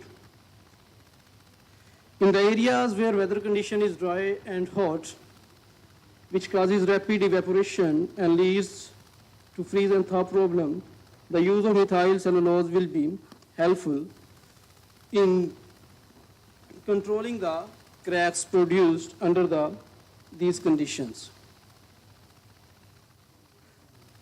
So now this is the research objective effect of methyl cellulose on different properties of fresh and hardened concrete. Then this is the research methodology. In this research methodology, it is based on experimental study In the initial stage, different preliminary tests like dry density test, bulk density test, surface saturated dry density test, and aggregate crushing values, and final and initial setting time tests were conducted. Then, in order to achieve the required compressive and tensile strength of concrete, trial mixtures were prepared and sample of cylinders and cubes were tested. The methyl cellulose was used in the percentage by weight of cement in different percentage between 0% to 1%. The cement mix ratio was 1:2:4 with 0.60 water to cement ratio, which was kept as a constant for all of the samples. Each sample is given specific identity like BS1, BS6, and as we use methyl cellulose from 0% to 1%. Then results and discussions. So this slide is showing slump value as we have added methyl cellulose. So when we didn't add any methyl cellulose, then slump value was 95. But as we have added the methyl cellulose 0.2%, 0.4, 0.6, then you can say slump value is going to decrease. Initially slump value was 95, but with the increment of methyl cellulose, slump value was 47. Now this slide is showing the results of compressive strength in 3 days, 7 days, and 28 days. So as we have added methyl cellulose in different proportions, 0.2, 0.4, 0.6, 0.8, and 1%, the compressive strength of concrete is going to reduce. First on 3 days, as you can see, when we haven't added any methyl cellulose, the values were 9.043, 14.638, and 21.098, and 98 megapascal on 3 days, 7 days, and 28 days respectively. But as we have added the methyl cellulose in different quantities, the compressive strength was going to reduce. Now this is the slide showing the same results in graphical form. Now here, in this slide you can see, actually our main objective was to improve the tensile strength of concrete with the increment of methyl cellulose. So in this slide you can see when we haven't added methyl cellulose, the 28 days compressive strength was 1.268 megapascal. But as we have increased the quantity of methyl cellulose, the 28 days tensile strength of concrete was increased 1.268 megapascal to 2.194 megapascal. So this is the slide showing the same results in graphical form. First of all, on 0, 0.2, 0.4, 0.6, 0.8, and 1%, the increment of methyl cellulose and the compressive strength is going to a little bit reduce with the increment of methyl cellulose, and tensile strength is going to increase with the increment of methyl cellulose from 0% to 1%. So these are the conclusions. It is concluded that with the addition of methyl cellulose, tensile strength of concrete was increased. With the increasing percentage of methyl cellulose, workability of concrete was decreased. That also affect the slump value, but these properties can be improved by controlling percentage of methyl cellulose in concrete mix. But on the other hand, this reduction in slump value will also reduce the chances of segregation and bleeding.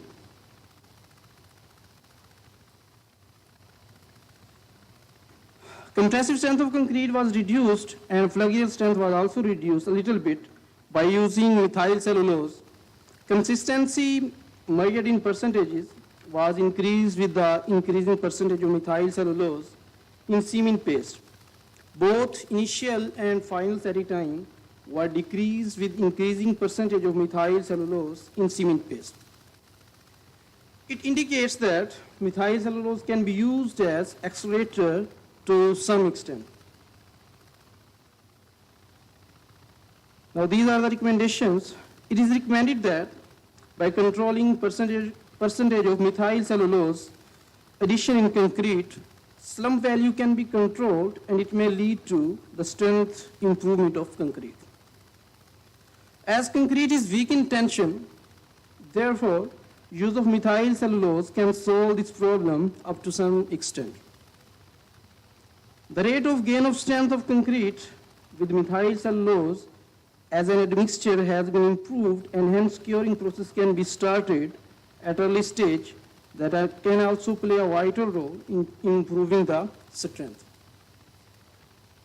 Further researches can be carried out to find out the causes of reduction of compressive strength of concrete with different percentages of methyl cellulose.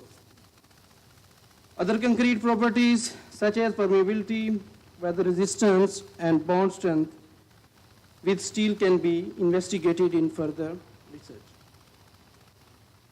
So these are the references. Thank you. Any questions?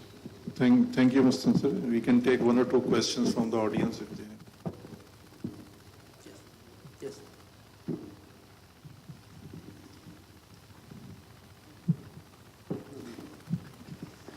Ji. Assalamu alaikum.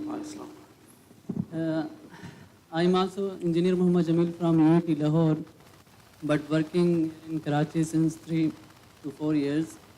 I couldn't understand the purpose of this discussion and research, why we are trying to increase the tensile strength of the concrete, where we have steel and we can use the steel to take care of these tension forces where they are needed. So concrete is a purely material to take care of the compression forces, and we can go with this. So why we are doing this, where if we want to add the methyl cellulose, and we are seeing that the strength is also going to decrease. So what will be the benefit of this? What are the requirements of this using? So please explain the purpose widely. Thank you. Yes, you are right. We have steel bars to improve the tensile strength of concrete. And we know very well that concrete is good in compression but weak in tension. But actually, this was our research objectives. According to our research, we use the methyl cellulose and in different percentages. And we have checked that either the tensile strength of concrete is going to increase or not.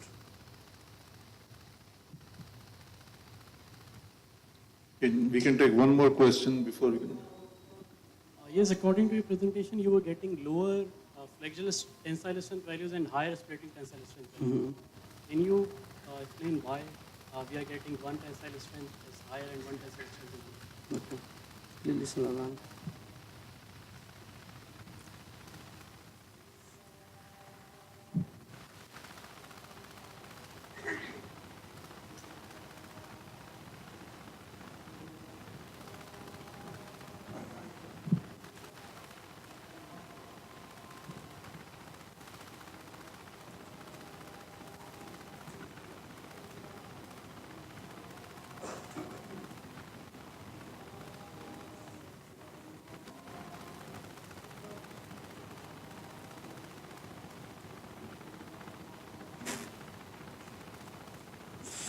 Okay. Actually, this is a property of methyl cellulose that if you are going to use the methyl cellulose, that it will affect the compressive strength of concrete a little bit. But it will improve the tensile strength of concrete. Maybe you can answer later on. Thank you. Okay, the next presentation is investigation on selected properties of concrete blended with maize cob ash. So the authors, one of the authors may please come up to the stage.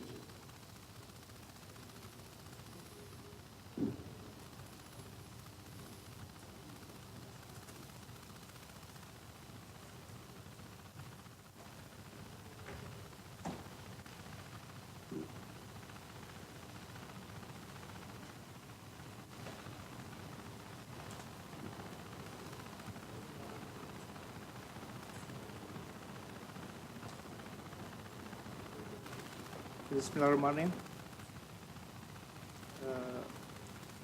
This is my presentation here. Zubair Hussain Sheikh, and I'm the author of this investigation on selected properties of concrete blended with Mescope ash. Hello, and now you listen to me? Thank you. Has Zubair Hussain Sheikh, and I'm the author of this research paper, investigation of selected properties of concrete blended with Mescope ash, and my co-author Anil Kumar Manthar, Ali Kireo, Narayan Das, Ali Azad, and Abdul Wahab. This is my some introduction material and methodology, results and discussion, conclusion, and references. Okay? Somehow introduction. Cement. Hello. Cement widely construction machines are due to increase in demand. Researchers and scientists are in research of alternate binder, eco-friendly. Mostly these were found natural agro waste. Now, somehow that why I'm using Mescope ash in my research work, that what is the main purpose behind this? Because from different research, if you see that if you this Mescope ash in the hello, in different research, if you can say that in African countries and where this Mescope ash is using widely. Now some concob also called in the central core air of the cone, also known as maize in Spanish speaking countries.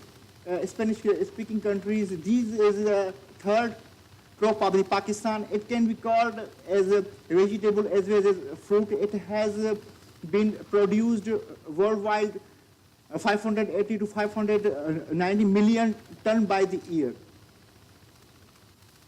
Methods and material and methods. If we speak about the method, now it's my research is on the concrete, so that's why it's a cement. Cement I have used in my research. It is a I have used omnipotent cement. Lucky Brown was used, and after that is the sand, and it was passed from 4.75 mm, and after that is very I can say that in my research I found coarse aggregate. It's very difficult to sieve the coarse aggregate because in my master's thesis it is I was alone and no one was with me to course it. So I found when I was alone I need some partner. So in my bachelor level I did this research in sugarcane bagasse that we had three students were there, but we can if I speak about in my master's, so I was alone because in master's only you have to did your research alone. So after that I need a company. So I found my brother. Can you work with me? After that I won. Excuse me. Please focus on your work and the results. We don't. So that's why I found that the coarse aggregate I sieved and very Mescope ash. If you speak about the Mescope ash, it's very difficult to sieve because because sieve number 200 micrometer I have to use there.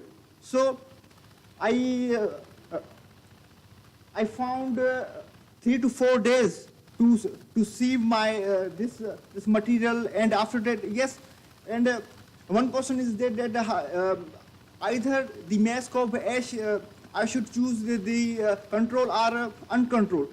Definitely if we go to the control, it will be so difficult.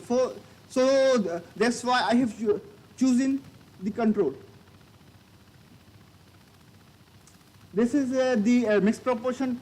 a mixed proportion ID, MCA 0%, 5%, 10%, 15%, and other is 20%. And after that, we can say that 0, 5, 10, 15, and 20, and what estimate was 0.5 in my research. Methods, yes. In this research paper, if I only speak about this my research paper, that I have chosen 3 things. One is the slump, other is the compressive strength, and other is the tensile strength. And if we speak about the slump test, that BS 180211980, according to this code, I worked in my study. And if you speak about the compressive strength, that the code BS 1939032009, according to this code, I worked. And if you speak about the tensile strength, that according to this code BS 1239, and according to this code, I worked. Results and discussion. If you speaking about the workability of the MESCOP ash, that mixed ratio proportion was 1:3, watt similar was 0.3, and my result about the slump was when I took first, it was 44, and on the 0%. When I took on the 5%, it was 40. When I took on the 10, it was 35. When I took on the 15, it was 28. When I took on the 20, it was 22. Now it's about compressive strength. What was happened in my compressive strength of the MESCOP ash, and this is the bar chart. This is 0%, 5%, it's 10%, 15%, it is 20%. When I according with this chart, you can see that in comparing with the 0%, I found on the 5%, the results of the 5% is more than the control mix. So when I found in the 10% slightly, we can say that up to the 70 to 80%, it was compared with the 0%, and I found low 15 and 20. Yes, according with the we can say that the course 75%. If you got these results, it's a good. But in my research, up to the 5%, I got more result. So it can be said that now in last, it will be in the Concilian point of view. Then after that we will discuss here. And after that, very split tensile, split tens. So I now here what had happened that if we will compare with the control 0%, so only the 5% slightly above, and 10%, 15%, and 20%, it looks like below the results. Conclusion. Definitely we have seen that if we will conclusion that as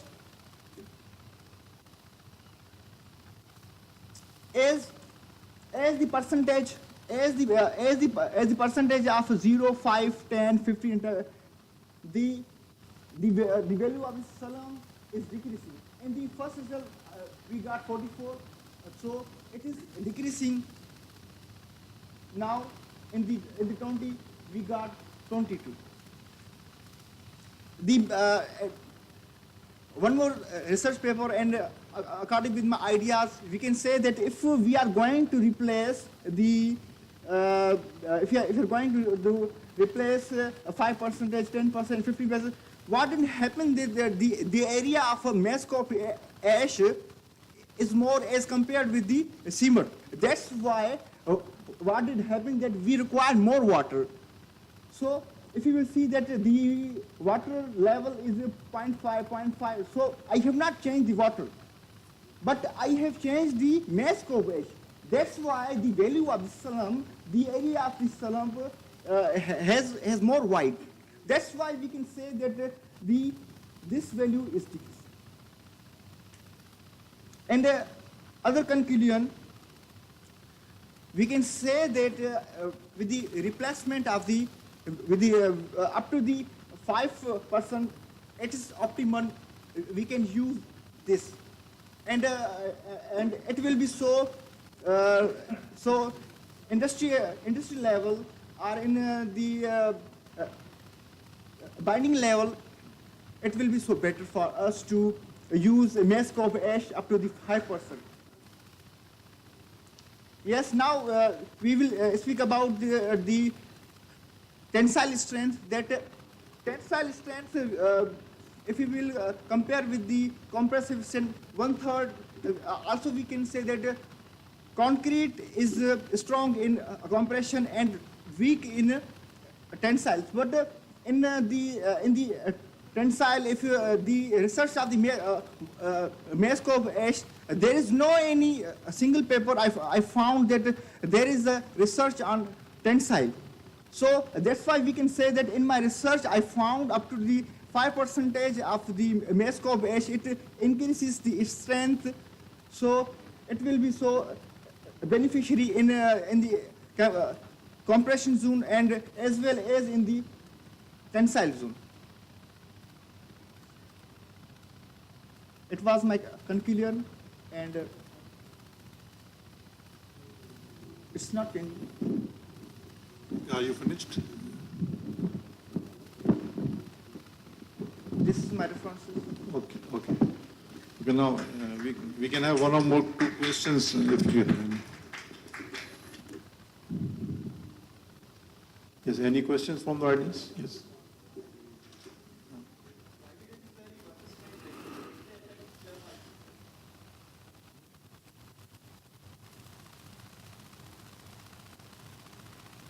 What is cement?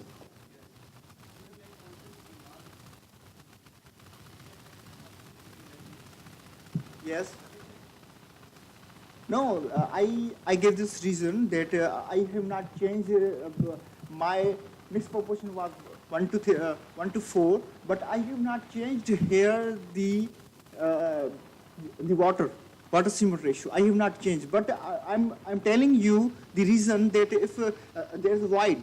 If you're using the mass of ash, so you have to take another extra water to put in the concrete. I want a reason about this. Why? No, I told you. I told you.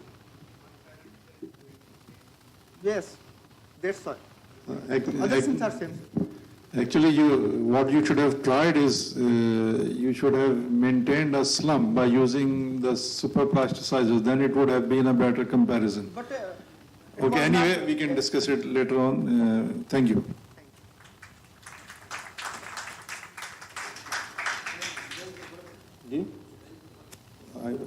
Okay, the next presentation is shear behavior of recycled aggregate concrete beams by Mohammad Saad Khan.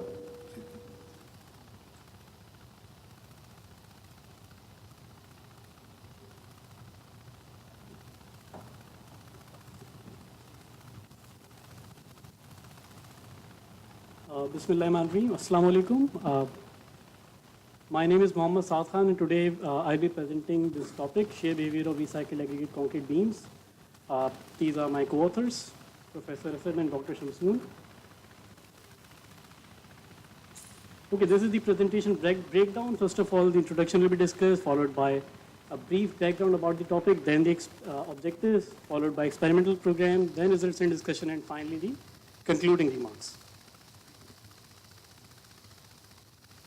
Okay, Professor Kanai has already discussed a lot more about recycled concrete, so I will try to bypass it. But To summarize, new construction has two aspects. First one is the new construction itself, and it results in a lot of consumption of natural resources and the demolition, which results in the waste generation. So if we recycle this waste as aggregates for our concrete, so we can counter both of these negative aspects. One effective way, that is, if we start recycling this aggregates as a concrete, it can alleviate pressure on the natural resources. Also, it can lessen the waste production. But obviously, to use this recycled aggregate concrete as a mainstream construction material, its structural behavior, its material properties have to be studied and understood. And this study is a step in the same direction. These are the objectives: the evaluation of mechanical properties. Second one is the main one: the structural behavior of longitudinally reinforced recycled aggregate concrete beams. And lastly, the assessment of applicability of natural concrete formulations on the recycled aggregate concrete. A brief background, again, a lot has been discussed about it already. But generally it is considered that the mechanical properties tend to deteriorate as we increase the recycled aggregate percentage, as can be seen from this slide. But it is also sort of general consensus among the researchers that a replacement level up to 30% does not harm that much when you talk about the mechanical properties, as it is evident in this slide. The experimental program. These were the material properties. We used ASTM type 1 cement, and we used G60 bar. We did use a superplasticizer to maintain the slump 2, and the fine aggregates were reverse sand. Coarse aggregates were crushed gravel of these sizes. For the recycled aggregates, we crushed the tested beam specimen that were present in the Department of Civil Engineering, NAD University. The beams are exposed to atmospheric conditions for 3 to 4 years. They were primarily crushed by handheld jackhammers, and the secondary crushing was done by the jaw crusher, seen in the bottom right. All of this was done in the Department of Civil Engineering, NAD University. So all this was domestic. These were the concrete mixes. In this presentation, I'm only talking about a single replacement level, that is 30%.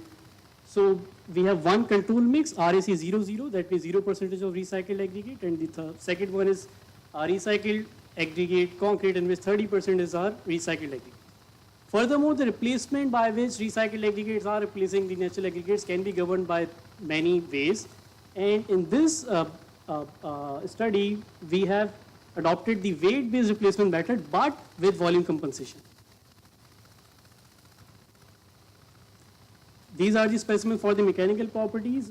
We did test compressive strength by cylinders, and splitting tensile strength, and flexural tensile strength, and obviously all the relevant STM standards were referred. This is the beam specimen that we studied. The shear to depth ratio was kept as 3. The loading protocol was displacement control at 2 mm per minute, and a single specimen was tested for each of the concrete mixes. And to measure the displacements, a single LVDT was installed at the middle span, and that is it. Yes. Now the results and discussion. Results and discussion is divided into these 3 parts. So let's first look at the mechanical properties. For mechanical properties, 3 specimens were tested for each of the properties, that is compressive strength, splitting tensile strength, and the flexural tensile strength 2. These are the results for mechanical properties. It can be seen that compressive strength, the splitting tensile strength, and flexural tensile strength all are deteriorating as for the RAC 30 when compared with RAC 00. But the interesting thing is that all are showing almost same strength decrement, that is of 10%. As can be seen in this graph.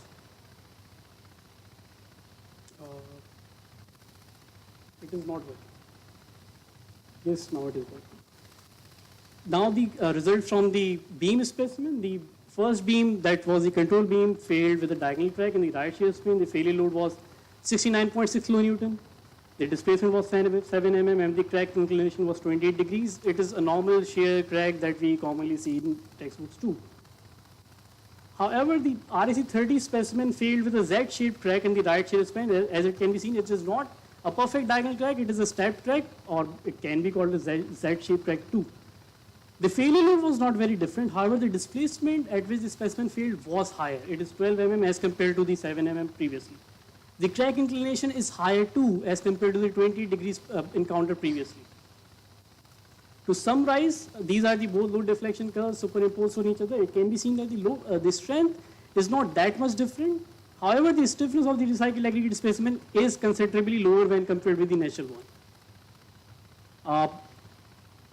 Finally, the RSC beam specimen failed with a Z-shaped track as compared to the single diagonal track as observed in the natural aggregate beam.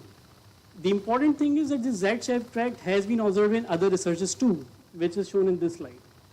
On the leftmost, we have a study by Rahal and Al-Rafai, and they also experienced a stacked track in the bottom two beams, and the first one, that is the natural one, is showing a normal conventional diagonal track.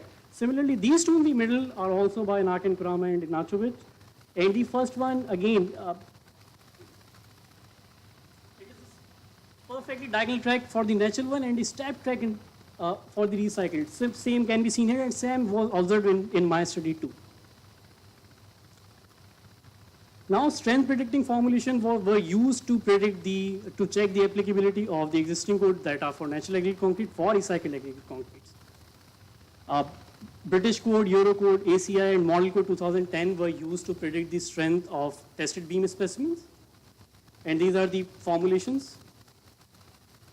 And the results were very heartening that although, yes, all the codes were over-predicted the recycled aggregate specimen 2 and the natural aggregate specimen 2, but the extent of over-prediction was same. That means, according to this experimental program, yes, all the code formulations that were shown previously can be applied to the sort of specimen that we have discussed here.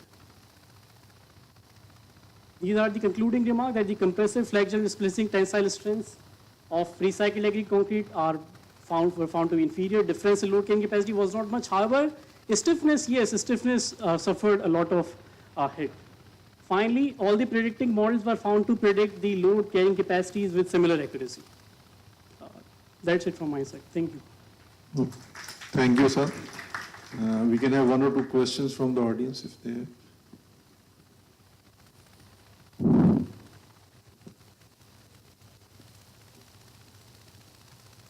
Okay, no questions? Okay. Okay, thank you, sir. Thank you. Okay, this brings in to the end of this session.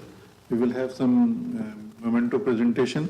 I request Suhail Bashir sir to present the mementos.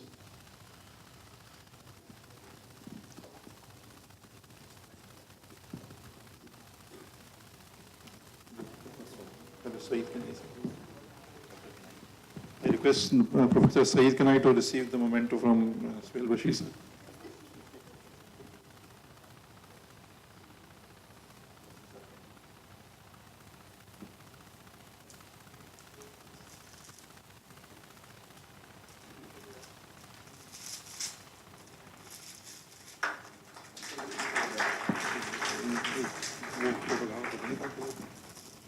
Okay, next is Mustansir Hussain.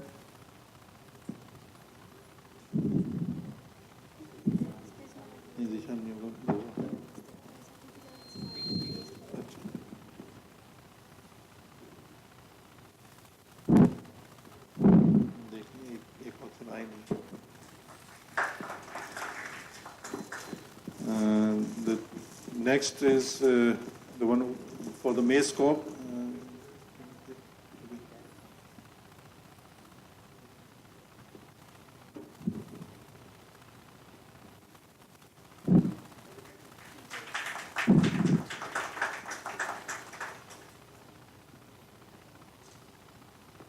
And finally, Saad.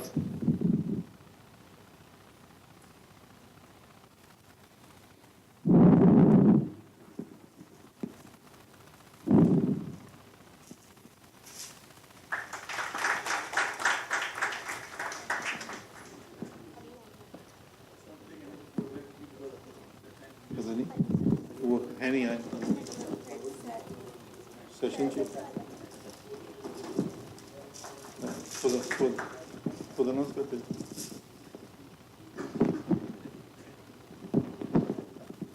Sir, just one. Yeah, I would request Dr. Asad session chair to receive the memento from Suhail Bashir.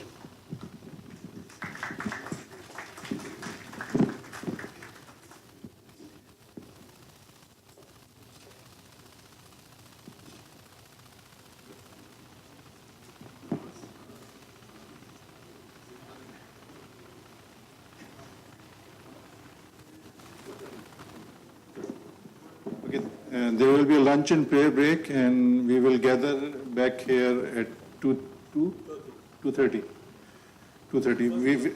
Here we will have a construction management session. The structural session will be at the other hall. Okay. So you are free to attend any session as you wish.